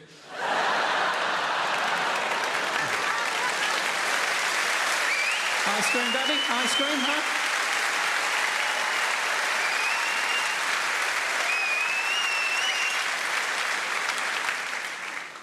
We were very lucky with my daughter. So they say you got to watch your language around your kids, don't they? That's what they say. We were very lucky. My daughter's first words, apart from, hand on heart, apart from mama, dada, baba, all that nonsense, her first words were go away. That's what she said. That's all she said for 3 months. Go away. Go away. She thought it was just one word. Go away. Go away. Why? Because that's what me and my wife said to the dog every time we were trying to feed my daughter. We'd get the food out, wouldn't we? The dog would get up, he'd go on the prowl, having a little look, wouldn't we? We'd be like, go away, go away, go away. She just picked it up. We'd push her in the pram out on the street. She'd be like, go away, go away, go away. Said to my wife, it's a good job we weren't telling that dog to fuck off, isn't it? Because we just wouldn't be able to take this kid out of the house. My eldest daughter bought a boy ointment recently for the first time, and I think it's quite safe to say that I reacted rather badly to this incident when it took place. She brought the individual in question into the house that I paid for with money I earned. Right, Dad, this is Billy. Yeah, Billy. Right, nice, yeah. Okay, yeah, Billy. Sweet, I'll go and put the kettle on. Daddy's going to talk to Billy. She goes to the kitchen, she doesn't realise anything's wrong. And I start reversing this little bastard around the house. Because when you're my size, you can reverse smaller men. They just back off you like that. So eventually I'll get Billy into a wall. He can't go any further. And I'm like, William.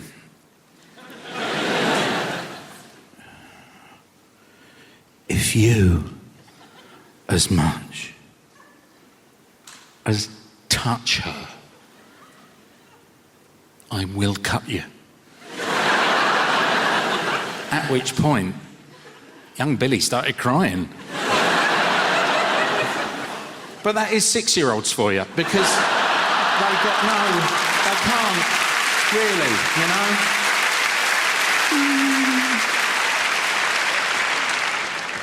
That was the joke. This is the true version of events. How can I start this? Okay. So, the other day, my wife and I had a meeting that I did not know was a meeting. I got in, and there was tea, and there was biscuits, and I thought, brilliant. And I sat down, and I'm drinking, oh, Viscounts, I love them. Oh, didn't even take the foil off. Oh, these are, oh, my, love a Viscount. And she goes, yeah, we got to have a chat about Emily. I'm like, yeah, all right, yeah, what's going on? She goes, yeah, she's having a sleepover on Friday. And I should have pointed out earlier that this is just after my daughter turned 16. That's a very important number to bear in mind. She said, yeah, Emily's having a sleepover on Friday. I went, all right, do you want me to buy pizzas? No. Because there's only one person coming.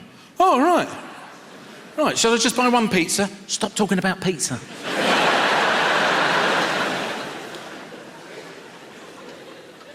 She's having a sleepover and it's Stephen. What, the boyfriend? Yeah. Oh, where's he going to sleep?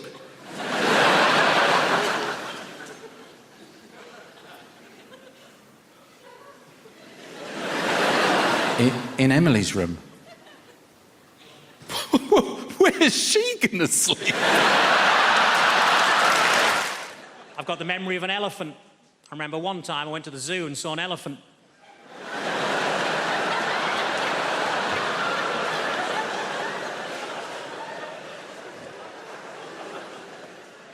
I was disappointed to find that Dunkirk wasn't actually a biography of William Shatner.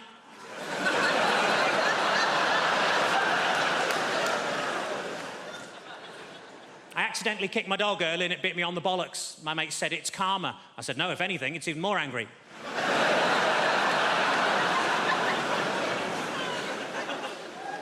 I tell you what always catches my eye, short people with umbrellas.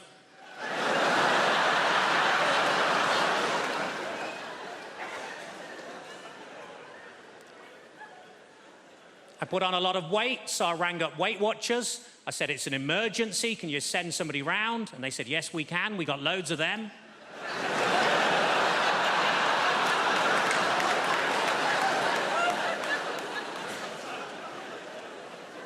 I was actually thrown out of Weight Watchers for making sarcastic comments at the weekly weigh-in. As you can imagine, I accepted the decision with huge grace, because they threw her out as well.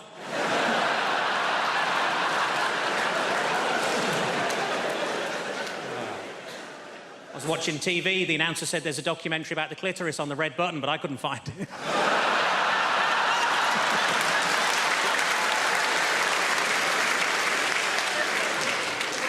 I was in a fancy lingerie shop. I said, are these knickers satin? He said, no, they're new.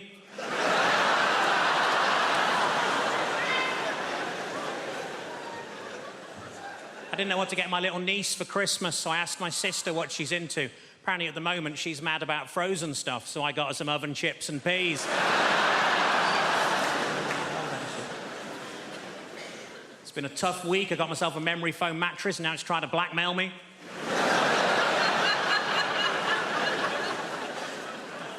As a child, I was made to walk the plank. We couldn't afford a dog.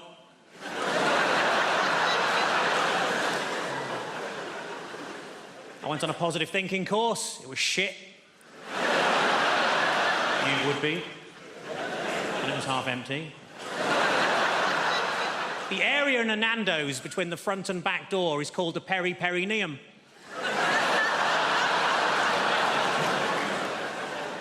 What I like most about that joke is that people who know what a perineum is usually haven't heard of Nando's. Ironically, there's only a very small overlap between the two. The doctor told me to lose some weight. I said, how? He said, don't eat anything fatty. I said, what, pies, chips, that sort of thing? He said, no, just don't eat anything fatty.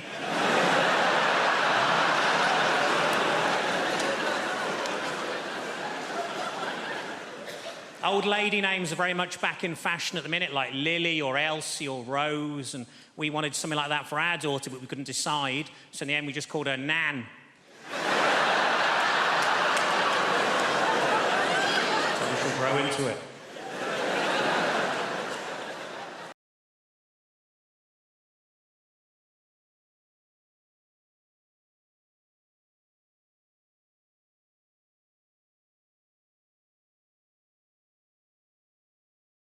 I love football. I love almost everything about football. There's one thing I don't like, and that is the sexism. Like, obviously, that's a little bit difficult. Because there's still a certain type of bloke that seems to think that, like, I can't know as much about football as he can, right? It's like he doesn't think I've got time to both watch Match of the Day and buy sanitary products.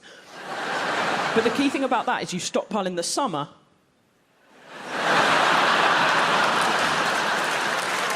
So you're ready for when the season starts in the winter.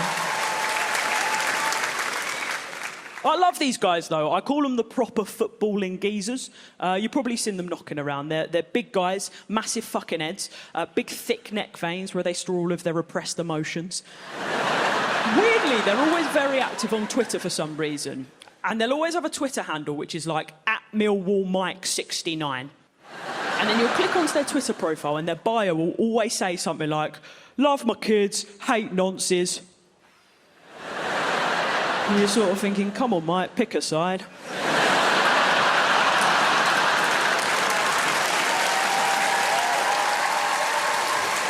I love these guys, though, because they've recently found me on social media. And what they love doing is they love doing sassy little snarky comments underneath my stand-up videos. And they do these sort of sick burns. And there's a phrase that I've sort of started noticing recently that they're all using. So what they've all said under my stand-up videos is this phrase. They say, Lewis Capaldi looks like he's let himself go. Which pisses me off, because Lewis Capaldi's already let himself go.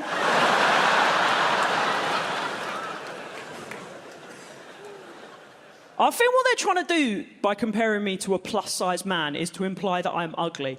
It doesn't bother me as an insult. Honestly, it doesn't bother me as an insult. I know that I'm ugly. Not in a self-deprecating way, just in the way that all British people are ugly.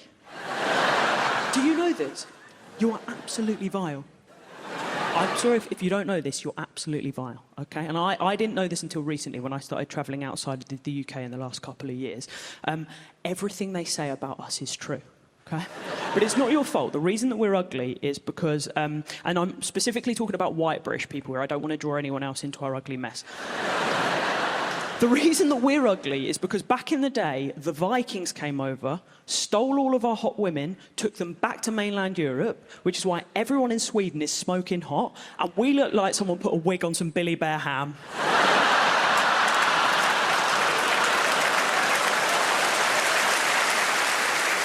But it had an amazing reaction, because it meant that we had to develop great personalities. Because you never heard someone go, this is my Swedish friend, he's a laugh.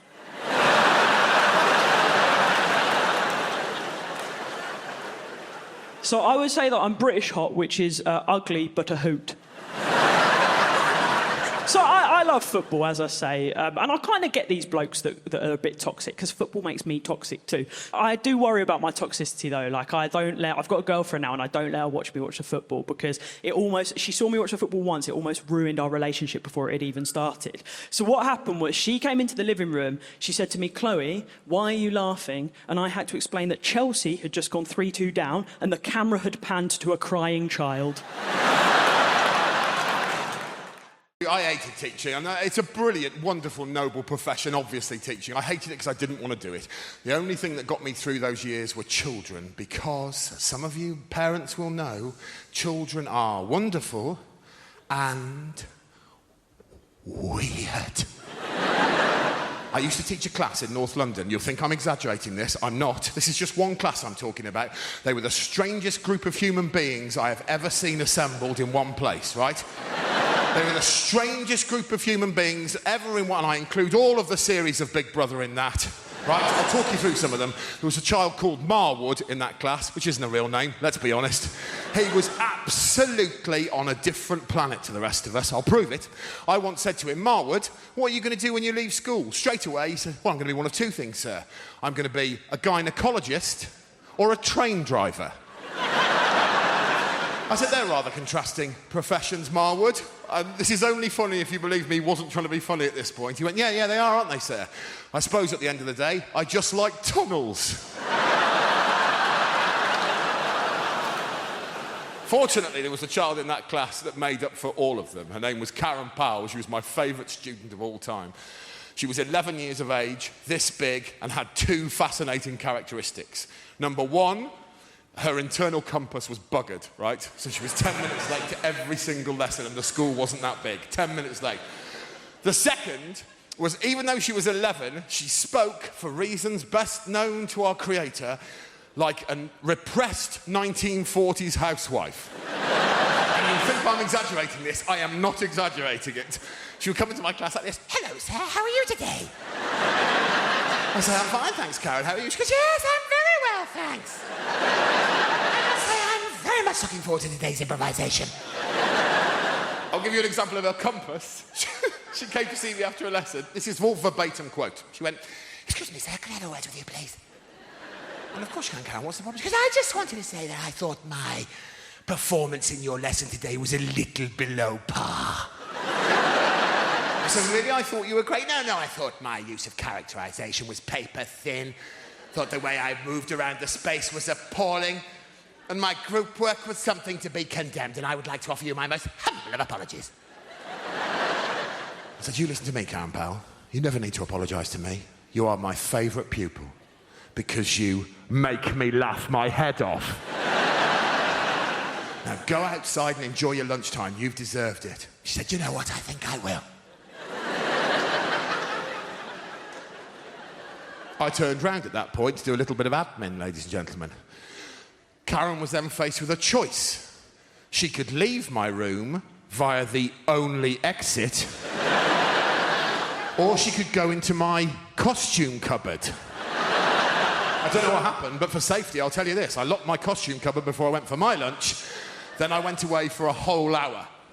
When I came back, I opened the cupboard, and I swear to you, that child was standing with her back to me in a scene from the Diddy Man remake of the Blair Witch Project, just doing this. And I went, Karen? She went, hello, sir. I said, have you been in there for a whole hour? She said, I'm rather afraid I have. I said, oh my God, I am so sorry. She said, don't you apologise to me. I've only got myself to blame. I'll see you later.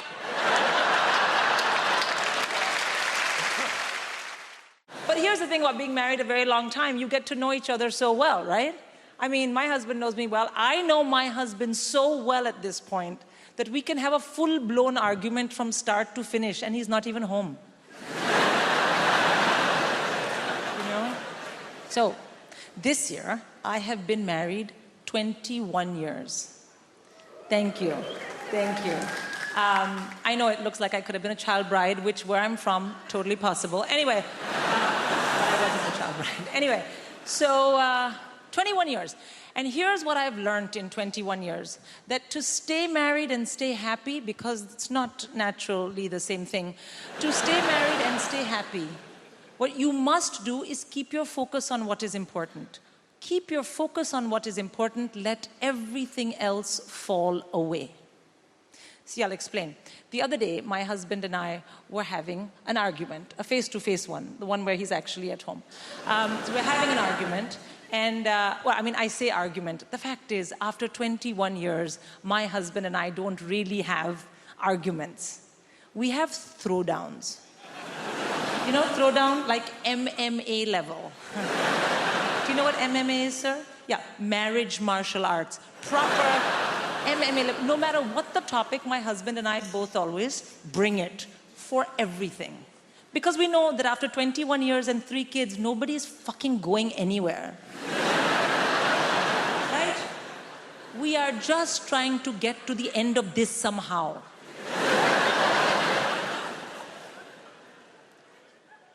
And also, you should know, like I told you, when I arrived here, I got a UK passport. My husband is Scandinavian. He didn't bother. And then we were having this argument, and he was like, I don't understand why you didn't do it this way. And I said, really, what I don't understand is why you don't fuck off back where you came from.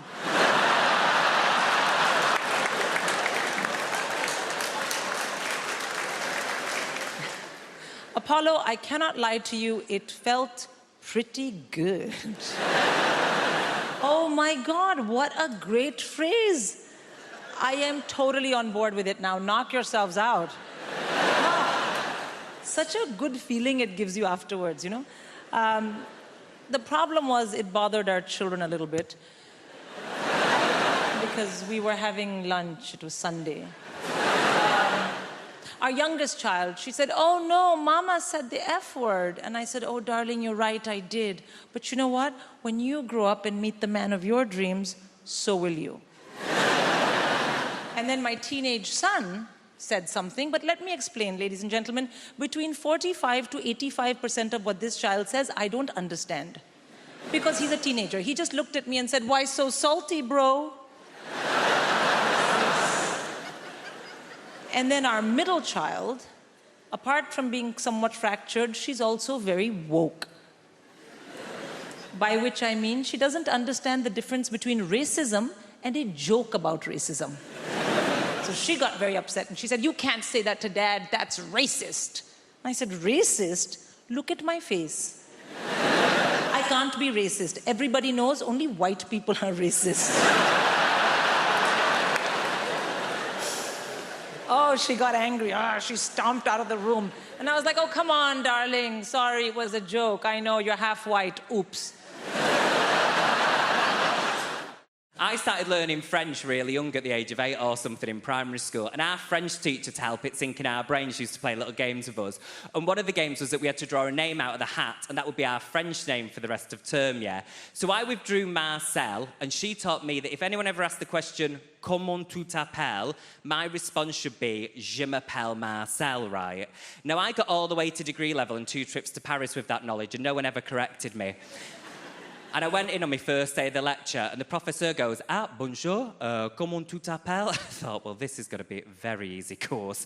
I went, bonjour, je m'appelle Marcel. He's like, no, comment tu t'appelles? And I went, je m'appelle Marcel. He's like, no, comment tu t'appelles? And I went, je m'appelle Marcel. He's like, no, comment tu t'appelles? I went, je m'appelle Marcel. He's like, no, comment tu t'appelles? I was like, je m'appelle Marcel. He's like, no, comment tu t'appelles? Je m'appelle Marcel. He's like, no, comment tu t'appelles? Je m'appelle Marcel. He's like, no, comment tu t'appelles? And I went, what is wrong with you? You said you were French. I went, je m'appelle Marcel. He's like, no, comment tu t'appelles? What is your name? I was like, je m'appelle Marcel. My name is Stephen.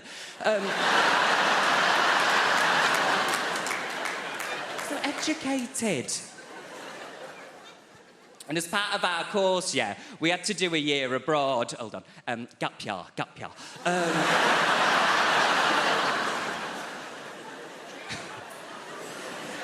We did, Jimmy. We had to do a year abroad, right? So I moved to the south of France for a year, and I'm dating myself with this reference, I do know. But I thought it would be like a Hilary Duff film, right? Do you know where I'd like move to the south of France, get a job in a little boulangerie, fall in love, move into the guy's chateau, and never have to come and perform in Hammersmith? Do you know what I mean? And me and my friends all had a bit of a dream. Like my friend Kate, she's married to a guy now called Florent and lives in Nice. That was my dream, bitch. My friend Sam got with a guy while we were there, and his name was Nicolas. And I even got with a guy while we were there for 1 term, and his name was Kevin. It wasn't even Kevin. I went all the way to the south of France and found the only guy from Stockport. Just called me Sally Webster. And the thing I hated the most about doing that year abroad was I don't like flying. Give me a cheer if you like flying. Give me a cheer if you don't like it. Yeah, all the ones sat in the sky. I really hate it, yeah, because everyone's like it's the safest form of transport, but that's not true, is it? Because speak to someone that's been in a crash. And that is valid. That is really valid. And I've had to find my way of getting round it. You need hints, tricks, don't you? So my therapist said you just need to sit on the plane doing this. I get thrown off the plane if I do that, Julie. And the way I've been trying to get round it, hear me out, you're going to think I'm mad, right? Do you know sometimes when you look at someone and you think, like Aaron, I look at you and I go, you would never die in a plane crash. You've got that kind of face, you know, it's like, you're not going to go that way. Whereas some people, they've got that face where it's like, have you already been in one? And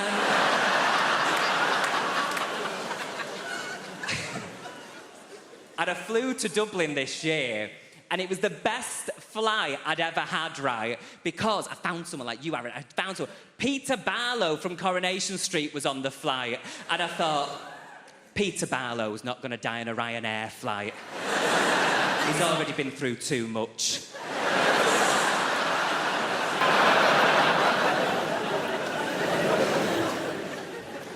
British Army have got a big recruiting drive on in Scotland at the minute. Because that's what you need if you're fighting an unwinnable war in the desert. More ginger people. That's why they couldn't send Prince Harry. They couldn't afford the resources required to start developing factor 60,000 sunblock. It's not always the friendliest place in the world, Scotland. I once saw an English guy in Glasgow trying to order a pint of lager and lime, and the barman went, "We don't do cocktails." We can't just be dour, negative bastards up there. John Logie Baird invented the TV, and when people came up to congratulate him, he went, "Aye, but there's fuck all on."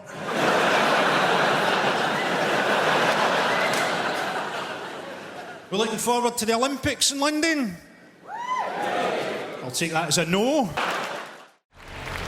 We're here to talk about relationships. Let's crack straight on with the first slide. Making... Don't laugh at that. That's not meant to be funny, please. Let's not have another Folkestone on our hands, please. Making divorce work. Now, given that it is a rocky ride, an emotional roller coaster, I start off with a joke, ladies and gentlemen, just to loosen us up. Here it is. If you're going to get divorced, you have to be like the man in the toll booth. Why is that, Keith? Well, you have to be willing to accept, this is the joke, change. It's a zinger. When you divorce, there is sweeping change. Changes right across your life, in every area. One of the first things to change is the locks. You may please don't laugh at that, please. You may come home one day and find that your key no longer fits your wife's lock. Another man's key is fitting your wife's lock. And stop it! Stop, I'm stamping on that. Riaz, with a Z, please. Stop it. It's not that sort of a show. Well, I mean, it's not a show, is it? It's a talk. But it's not smutty. So you may come home and find that your key no longer fits the lock. Good. Yes, it can. And it can be very difficult to tell why a relationship is going to go wrong. Why is that? Well, I think it's because at the beginning of any relationship, when two people get together, there's always a sense of what? Hammersmith, at the beginning of a relationship, a sense of... Pardon? Worry. No. Anyone else? At the beginning of a relationship, a sense of... Foreboding. Foreboding is the wrong answer. Lust. No. Uncertainty. There's always a sense of uncertainty. A feeling of will they, won't they? And there's no way of... Please, Hammersmith, take it seriously. We're talking about emotions. A sense of will they, won't they? And there's no... Hammersmith, I will walk off the stage, please. There's no way of predicting when a couple get together whether or not the relationship will work. Will it last a long time? No. Not a chance in hell. Will they stick together? No. Will the marriage endure? Yes. Lee and Leslie. Now, Lee and Leslie are a lesson to us all. They've made a marriage work. So why is it then that when they can make a marriage work, so many others can't? Paul Simon said, there are 50 ways to leave your lover. 1.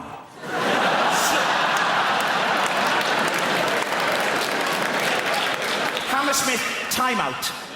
Please, start to take it seriously. 1. Slip out the back, Jack.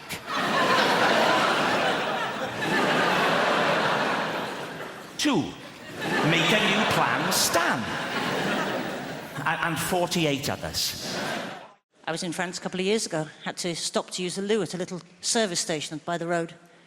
I knew it wasn't going to be a 5-star experience from the moment I walked in there. The lady in the kiosk was eating a pig's trotter with the one remaining tooth. Watching a chipmunk try to eat a piece of corn on the cob. I approached her, and of course, as a proud Remainer, I said to her in my best French,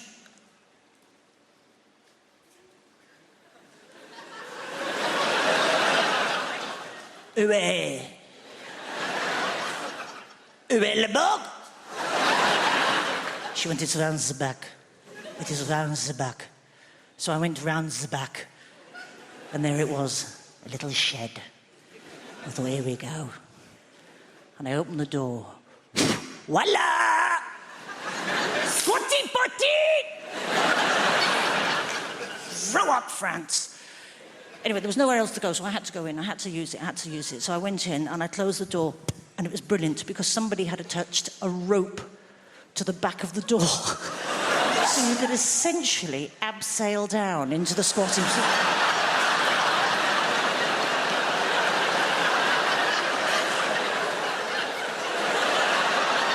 I mean, that is a Centre Parks activity right there, isn't it? You pay for that. Bungee jump, brilliant.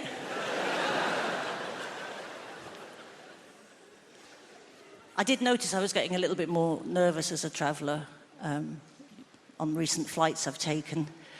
In your 20s, you don't care, do you? Like that, I'll live forever. I'll live forever, me. I'm going to live forever. As you get older, you start to really pay attention to the safety announcements on planes. It becomes more urgent. You're more aware of your own mortality. You know, they'll start the announcement. I will definitely pay attention, absolutely pay attention. The glasses go on, the headphones come off. Book goes down, notebook comes up. I'm like, oh. Last flight I was on, it got to that point, we've all heard it 1,000 times. We've all heard it 1,000 times. They put the little life jacket on, right? Put the little life jacket on, and she said, and of course, in the event of landing on water, there is a whistle to attract attention. In the event of landing on water, there is a whistle. A whistle to attract attention. Now, I think for the first time in my life, I really took in that whistle. The fabric of that whistle, if you will, the being of that whistle, the ergonomics of that whistle. There is a whistle to attract attention. My brain had the very helpful thought. It thought, well, if we have landed on water, we have essentially fallen out of the sky from 30 to 40,000 feet in a not insignificant metal tube that may or may not be on fire. If that hasn't attracted attention...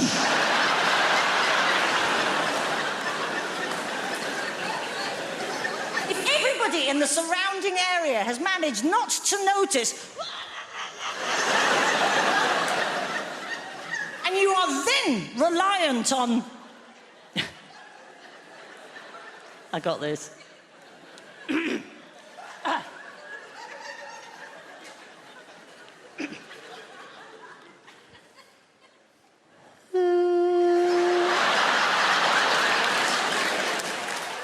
So I came to Britain in the early 80s. We were refugees long before it became fashionable. But my favourite immigrants are Polish people because they've properly confused old-fashioned racists. Have you seen them? They don't know what to do. What do we do? What do we say? They're immigrants, but they're white. I heard this one bloke go, bloody Poles coming over here with their work ethic. Which isn't very politically correct, and I try so hard to be politically correct. Sometimes I take it too far. I was at a party recently and I said to my friend, have you met Steve? He's a really nice guy. My friend goes, which one's Steve? Steve was the only black guy in the room. I found myself going, Steve, yeah, he's over there. He's got blue jeans on, a grey T-shirt, sort of curly hair, and a Nigerian accent. And once I was performing at a comedy club and there was two black guys in the front row, like you two, but men and black. You are a man, sir, I'm sorry. It's the lights. And I said to them, so how do you two know each other? And they looked at each other and went, we don't. Might as well have had NF tattooed on my forehead. I didn't, it was felt tip. I like friendly, a little bit of friendly racism is nice. When I was a little girl, I used to always go to my friend Katie's house, and every time her dad opened the door, he'd go, hello, Shappy, been on holiday?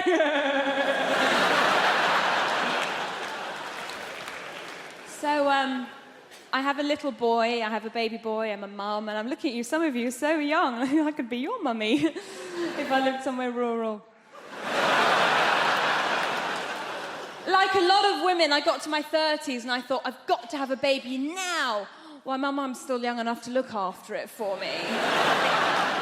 And I went to all the antenatal classes, and this woman came up to me, one of the other mums, goes, "Oh, how are you planning on losing your baby weight?" And I was like, "Well, I was just thinking of having the child." And she was like, "Oh, I'm going to be a yummy mummy. I'm going to lose all my yummy mummy." That's just like a middle-class way of saying MILF. I was so happy when I found out that I was pregnant. And we had a scan and we knew that it was a boy. And people said to me, "Why did you find out the sex of your baby? Didn't you want a surprise?" Well, it's going to be a boy or a girl, do you know what I mean? The only surprise would have been if it was a puppy. And there are no puppies in my family. There's one goat, it's not a blood relation. Thank goodness I have a child now. It was no fun being a broody Iranian woman. Every time I said to people, "My body clock's ticking," they'd hit the ground.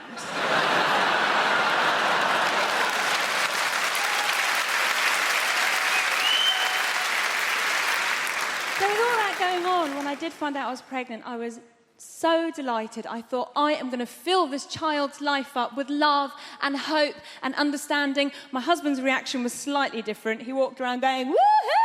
My soldiers worked! Easy! It's not his. Oh, the fuss he made when he found out I was cheating on him. Only child. Can't share. My husband's English, he's from Nottingham, and a lot of people ask me if my husband's Iranian. And I go, well, he's not, he's English, but he's planning to convert. His family are absolutely lovely, and when they first met me, they kept going, "Oh, Shappy's so exotic, she's so exotic," which means foreign, but not in a way that we hate.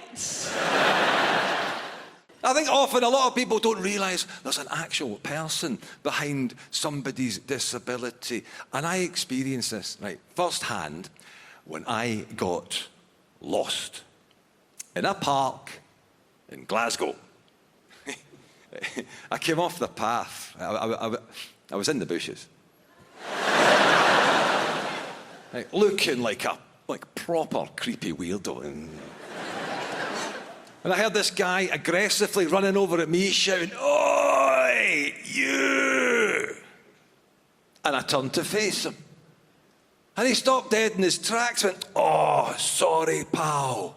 Didn't see the stick. Thought you were a pest. You do know that's a pig, guy."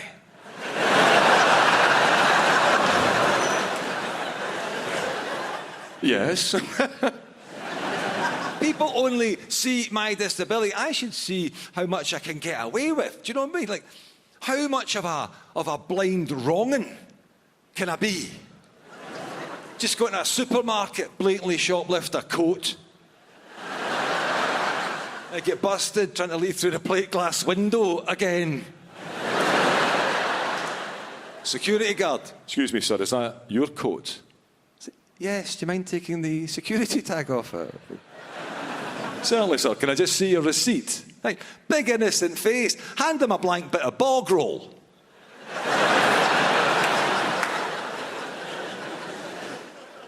I bet he's not got the heart to say anything apart from, "Right, that's fine, have a nice day." But I still maintain, though, it is an excellent time to be disabled. In fact, now, in some areas, too good. To the point, I'd like to finish this evening by asking you lovely people of the Apollo a favour. Could you please stop modifying sport so I can take part? It's now getting harder and harder to moan about being excluded when I am always being made to feel so very welcome. Not everything has to be accessible. There's a message. Being blind is a brilliant reason not to have to do something. Because this guy asked me if I wanted to take part in a game of football. You cheeky bastard. Oh, I'm going to guilt trip you, my friend. I'd love to take part in a game of football, yes, but I just don't think the blind man's that welcome in the hallowed turf. Not realising Blind football? It's an established sport. What sick prick came up with that? 22 blind lads running like fuck at each other. They're trying to kick a ball with a bell in it. Guys, that's not accessible. That's a blood sport. And who goes to see it?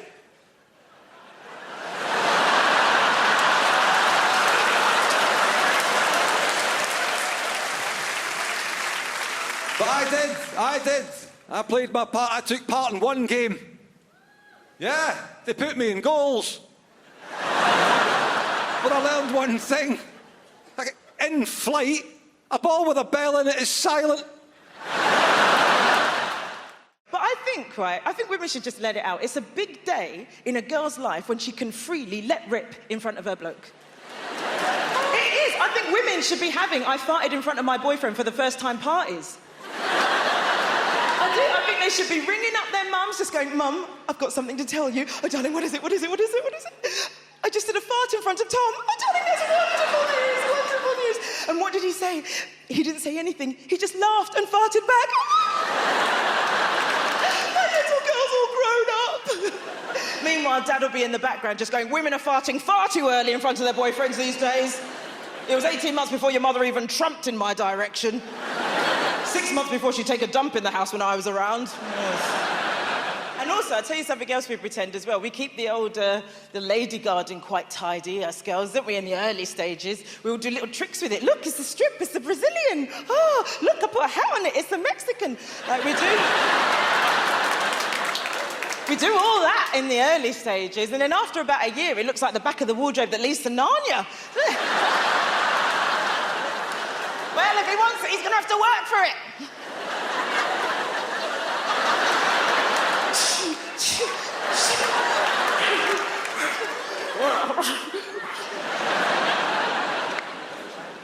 People say to me, Andy, you could try meeting people in a nightclub. You'll never meet anyone good in a nightclub because the nightclub environment is designed to have us make bad decisions. It is because it's dark, you can't see, you can't hear. You know what? If nightclubs want to be responsible, what they should do to help us out is just before the exit, they should have a brightly lit room where you can check out the person you're leaving with.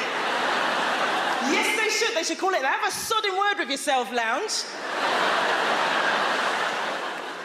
And you would literally get women in there just going, oh my God, you're wearing a fleece. I couldn't tell because it's so dark in there. Okay, nice to meet you.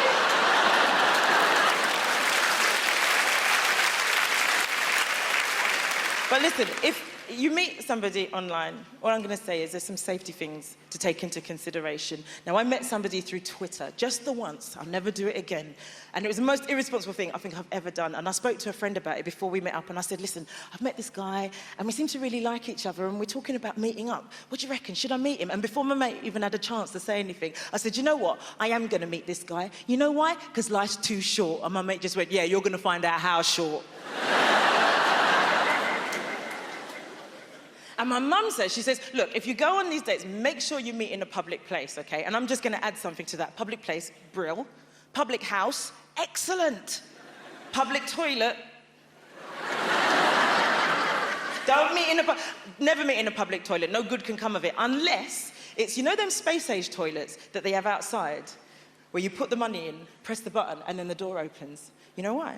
Because you can pretend it's blind date. How cool is that? You just put the money and press the button.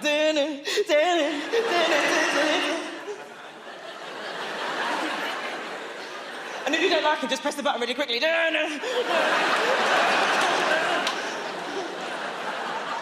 I don't know why, like, young couples, new couples have got this obsession with finding out how many people someone's been out with from before. Like, how many previous partners? This is a lose-lose situation, right? And if any of you have ever had that conversation or you think it's ever going to come up, this is what I say. This is what you should say, okay? Just say to the person that's asked you, you want to know how many previous partners? Okay, I'll tell you from the beginning, all right? 1, 2, 3, 4, you, 6, 7... One of the major good things that's come out of it is how we've embraced new technology. isn't it? Because it's just unbelievable. Who knew what Zoom was 2 years ago? None of us. Like last week, I had to do a speed awareness course online. Now, you should be doing that on something called Zoom, but that's the world we're in now. It's the world we're in. I've got a phone that can recognise my face. That already makes it better than my nan. Come on! I embrace new technology. I do, because could you imagine if this pandemic had happened like 30 years ago? No internet, no Zoom, no Pornhub. I don't know why I looked at you, sir, but I did. Because I think we've forgotten, here in 2021, we've forgotten what really being bored feels like. Like proper bored. My friend's little boy said the other day he gets bored waiting for an app to load. Fuck off, mate. That is not boredom, is it? I'm talking Sunday afternoon in the 80s. That was boredom. When it was raining, you'd read every book in the house. I grew up in Maidstone. That's a Mills and Boon and an Argos catalogue. Your mum's watching something black and white on the only telly in the house, so you listen to your Walkman for a bit, but the batteries are dying, so Madonna's Like a Virgin sounds like Barry White singing it. You can't go and buy more batteries, can you? You can't, because all the shops are shut. And I mean, all the shops are shut, even the petrol stations are shut, and then when you think your day can't get any more tedious, your dad would go, get in the car, everyone, we're going to go and visit someone. That's what we do, isn't it? On a Sunday afternoon in the 80s, we would visit people for no reason other than to ruin their day. Do you know what? Young people don't believe this when you tell them. We never told them we were coming. Could you imagine doing that to someone today? They'd be livid, wouldn't they? We used to spend every Sunday with people wishing that they'd hoovered and we'd fuck off, didn't we? I'm right, aren't I? The only people who phoned ahead in the 1980s were the IRA. Fact.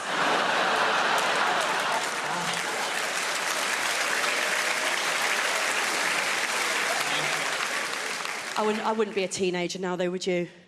I wouldn't be a teenager now. When I think of the things I did when I was a teenager, the thought of that being on the internet forever, it makes me feel physically sick. It does. The way they have to communicate with each other is something I just can't understand. You know, sexting. I couldn't write a sext. I don't know what to put in a birthday card. When I was a teenager, if I wanted to leave a sexy message for a boy, I'd have to ring his landline and leave a message with his mum.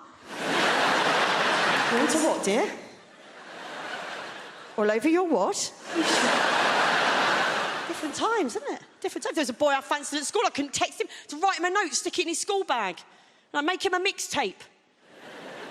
Write him a poem. That's all we had, didn't we? I genuinely think a 14-year-old girl today, she would be more freaked out if you sent her a poem than if you sent her a picture of your knob. Poem would freak her out more. She'd be with her friends going, I mean, it was like a song, but it wasn't a song. And there was no cock in it. Not even a bollock, no. Different times, you know. Different. Apparently, young people today, they are most likely now to have their very first sexual experience online.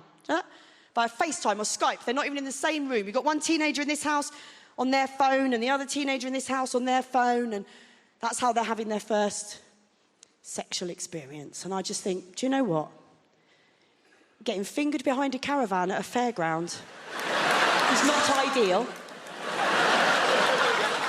But at least I was getting some fresh air. My parents are disappointed I didn't get married because, like I said, I'm Egyptian. I'm in my 40s, so I was supposed to be married 30 years ago. So they're like, tick-tock. When's this happening? But they don't understand dating. My parents didn't date. They were in arranged marriage. They met on The Bachelor season 3, I think. They don't get that joke or anything I do, but I was supposed to be a doctor or a lawyer or an engineer, which is pretty typical for Arabs, actually. Like, I went to Palestine once to do comedy there because that's what that region needs, just dick jokes. So thought I'd help. And after the show, there was a Q&A, and somebody in the audience was like, why did you decide to become a comedian? And as a joke, I was like, oh, I wasn't smart enough to be a doctor. But they didn't get it. They were like, oh, I'm sorry. Maybe if you study harder, you can do it. I was like, yeah, definitely. This is a lifelong dream. That's all right. My dad thinks I'm his responsibility until I'm my husband's responsibility. But at no point am I to be my own responsibility, right? Like the women in my culture need a chaperone through life. Like we just don't have the same rights as the men. Because my dad wanted to move from Cairo to America, so he just moved. You're a man, bye, right? My mom wanted to move from Cairo to America, and they were like, well, let's find you a husband in America. And that's how they met. 3 of my aunts became nuns. That's a lot of nuns for one family. And I was like, Mom, why did all your sisters become nuns? She was like, because they didn't want to get married. And then she caught herself. She's like, because they love God. I was like, no, I knew it. They saw their options. Meet Samir. He doesn't know how to do his own laundry, and he has hummus in his beard right now. You can have sex with him every night, or meet God. The only thing you have to do on your knees is pray. And they were like... Yeah, God, that's perfect. Thank you. I love being in London because it's so close to the rest of Europe. I love to travel. I go to Paris. Tell my American friends I'm going to Paris. They get so excited for me. They're like, oh my God, Paris, we love that for you. We love Amelie. And I tell people here I'm going to Paris. You don't give a shit at all. All you ever say when I say I'm going there is, oh, cool, how are you getting there? Are you taking the train? Oh, the train's so great. You're going to love the train. Like, cool. Every time.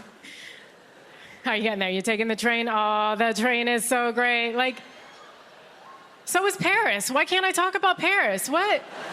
I'm going to go to cafes and museums. I'm going to see Jim Morrison's grave. And you're like, that's cool. How are you getting home, though? Are you taking the train? Train's so great. Like, it's a good train. Relax.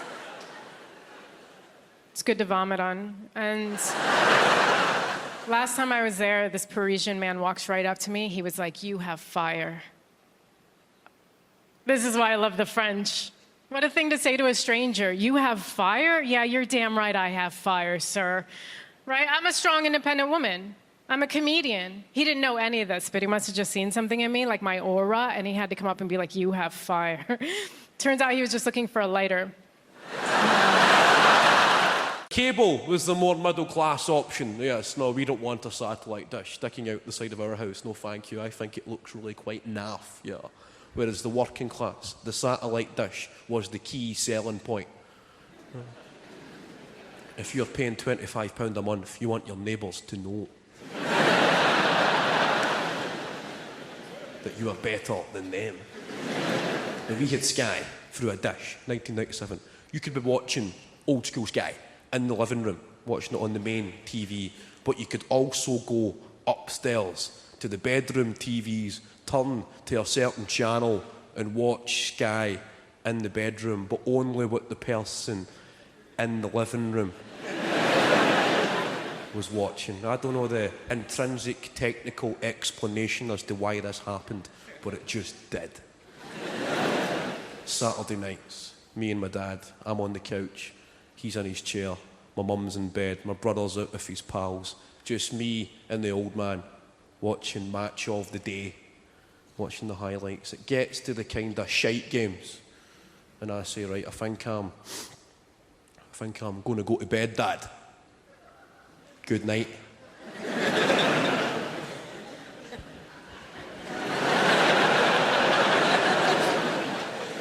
And he would continue the charade, and he'd say, oh, you off to bed, son? Good night. And there was that mutual father and son, we both know what the plan is here.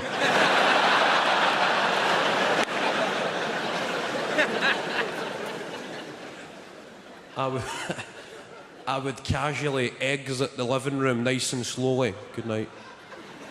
Hit the hallway and race up the stairs. Don't even consider looking in the fridge. Eyes on the prize. Upstairs, bedroom TV switched on. Go to number 6. That's when you see what he's watching. TVs are synchronised. 6, we're in. He's in control. A few minutes go by and he's still watching Match of the Day. That's fine. Well, he must be giving it a few minutes. You don't want to make it too obvious. He's done this before.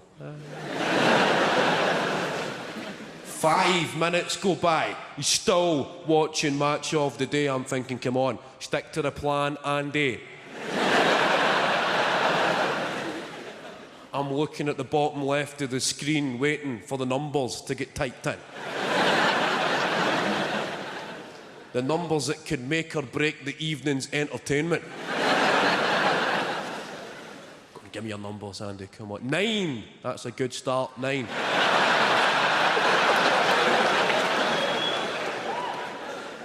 Could not have hoped for a better start than a 9 there. 0, 5, the 10-minute free view. You're a dirty bastard, Dad, but I love you.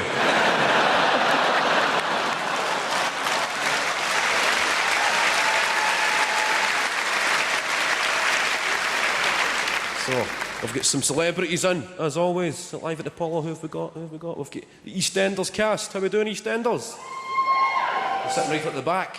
I don't mean the extras, I mean the real people.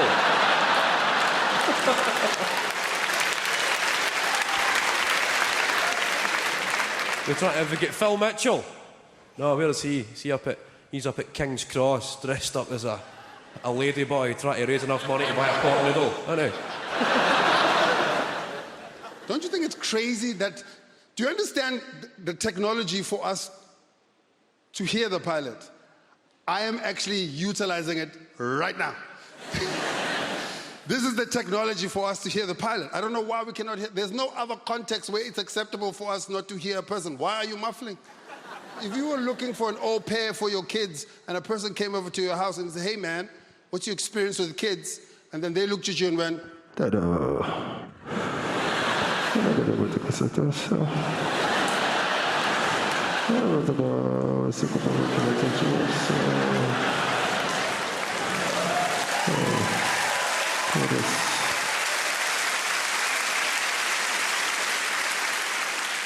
Like, you need to get out of my house, son. Weird things happen in airplanes. Weird things, like crazy things, bizarre things. Like, how bizarre would it be right now if someone walked in here and started selling us watches and perfume? Would that be the most bizarre thing? But it happens all the time in airplanes. No one's ever gone, huh, this is crazy. This is that English polite thing. Oh, I've already got one, yeah. I'm not looking at the moment, yeah.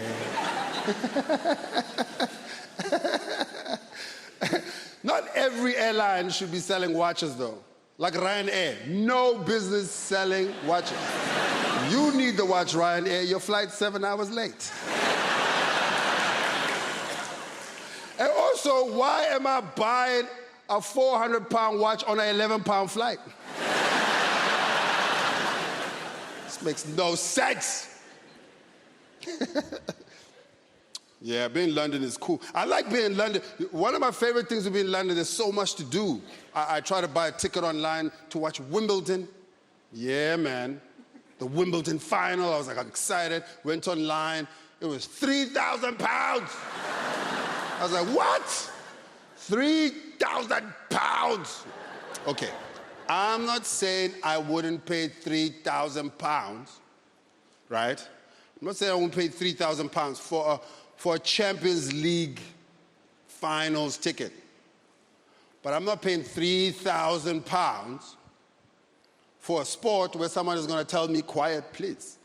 Are you out of your mind? For £3,000, there will be no quiet, please. For £3,000, I'm rubbing my nipples center court. Are you out of your mind? My brother, 3,000. Oh, it's a lot of money. 3,000. My brother, £3,000. For £3,000, I should be able to whisper some advice in Roger Federer's ear. 3,000.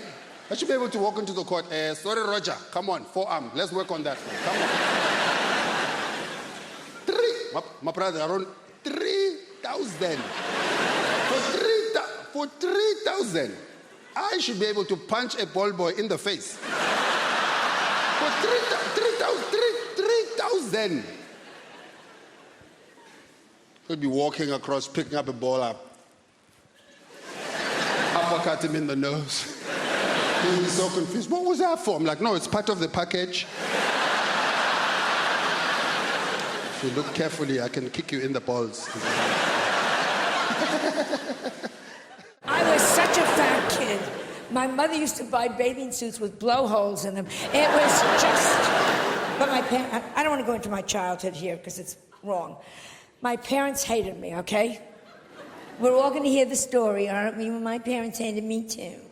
My parents... All I ever heard growing up is, why can't you be like your cousin Sheila? Why can't you be like your cousin Sheila? Sheila had died at birth. They just...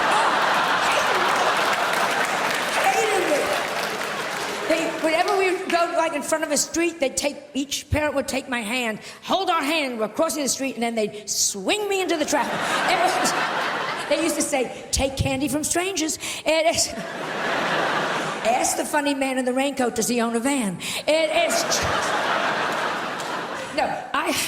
I had a very bad childhood, and that's because, and I'm sure none of you give a damn, but I was the only Jewish kid, this is the absolute truth, growing up in an all-Catholic neighborhood. You know what that's? The Irish people. Only Jewish kid in a Catholic neighborhood. You know what that's like?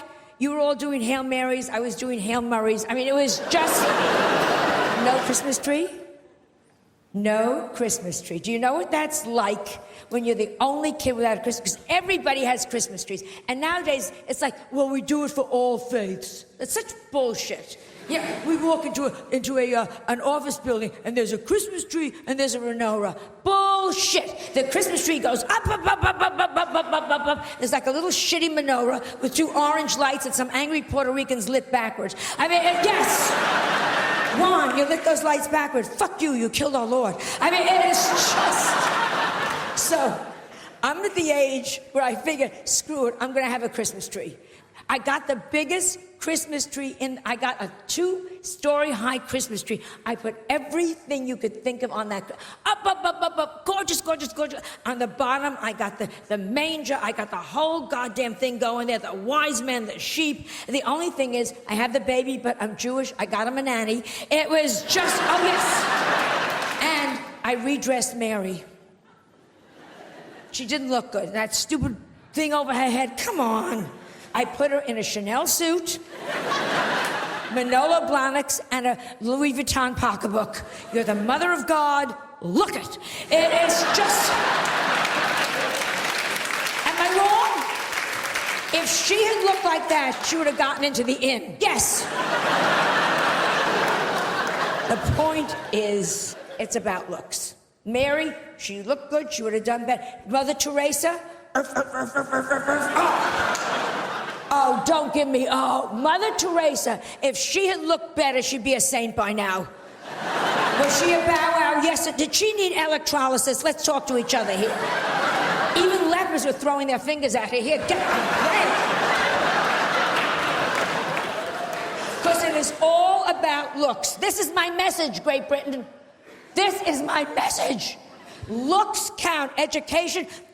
Looks count. I have no sex appeal, and it has screwed me up for life. Peeping Toms look in my window, pull down the shade. You have no idea. My gynecologist examines me by telephone. It is just...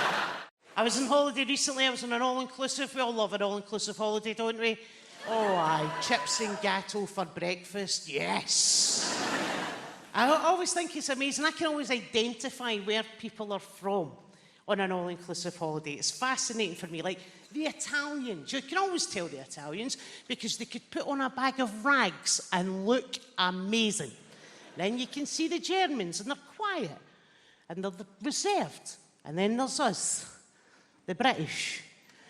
That's interesting, isn't it? Because we all want to become pals with each other.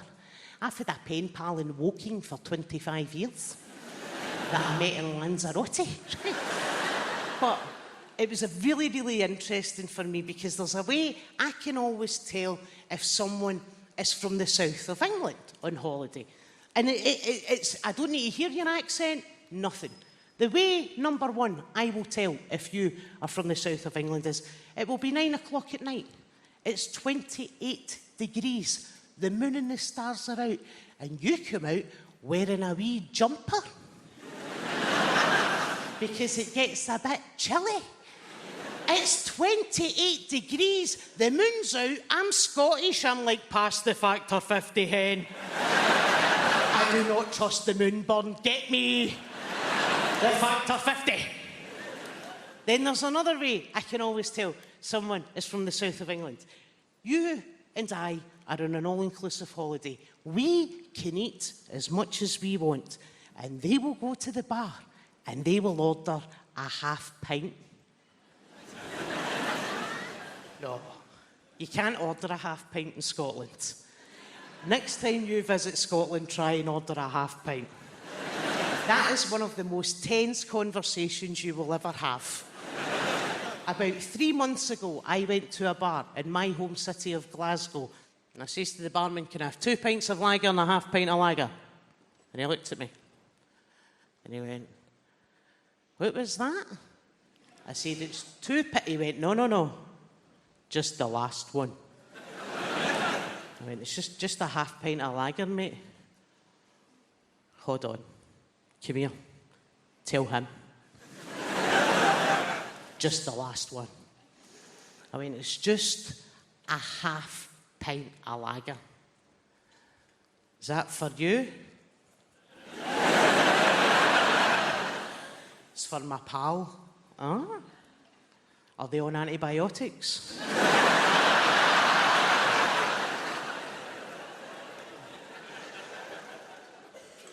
Are they pregnant? Would they like a colouring book and crayons with that?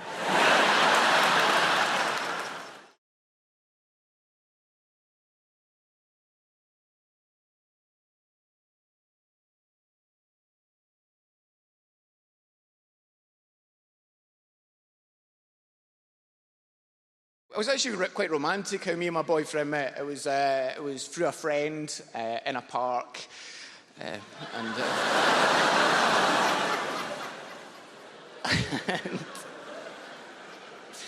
it wasn't on Grindr though, because that's usually how. Because like straight people, you've got Tinder, and Grindr is like Tinder, except it tells you how far gay people are away from you in feet. Like, why would you ever need to know on your phone how far a gay person is away from you in feet, like some kind of sat-nav to find them? If anything, Grindr should be for homophobes. If you're terrified of gay people, that's a handy application to have on your phone. Just walking down the road going, oh, Jesus, I'm not going that way now. Oh, my God, I'm surrounded. How'd you get out of this church?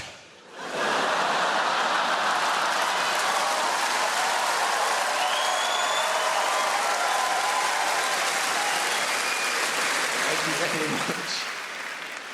Did you have the thing, by the way? Did you have the thing of during lockdown, your brain would be remembering cringy stories from your past that you'd forgot about happening? But for some reason, your brain was like a sibling waking you up at 4 o'clock in the morning going, oh, I know it's 4 o'clock in the morning and you're trying to sleep, but do you remember when you shat yourself?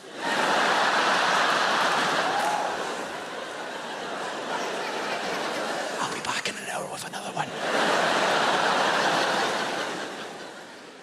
Because some of the date stories I was remembering, I was like, oh no, that was horrendous. I can't believe I did that. Because on dates, I would get so nervous that I would do stupid voices to try and make them laugh, which is cute, but not sexy in the slightest. Nobody's ever gone, I didn't find him attractive. And I thought, no, I'm not going to go back to his. But then he did Kermit the Frog, and immediately I was turned on. If you want to come back to my house with Kermit, it'd be really hot. And on a date, a guy told me he was a massive Lord of the Rings fan. And when he told me that, I thought, I'll save Gollum for dessert. And when he said to me, Larry, I've got to go and get my taxi, it took me by surprise. And instead of going, oh, before you go, I've got this wee Gollum impression you might enjoy, instead I panicked, dropped my cutlery and grabbed his hand and led him out of the restaurant as Gollum.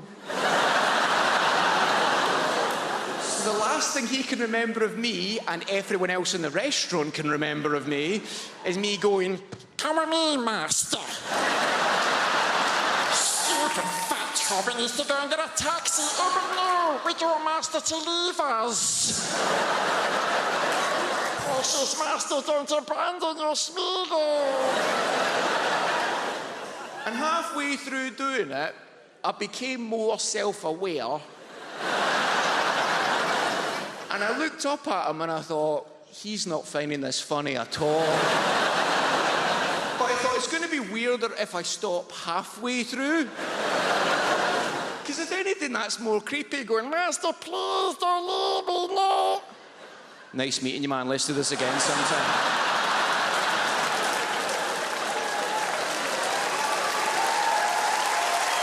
Thank you so much.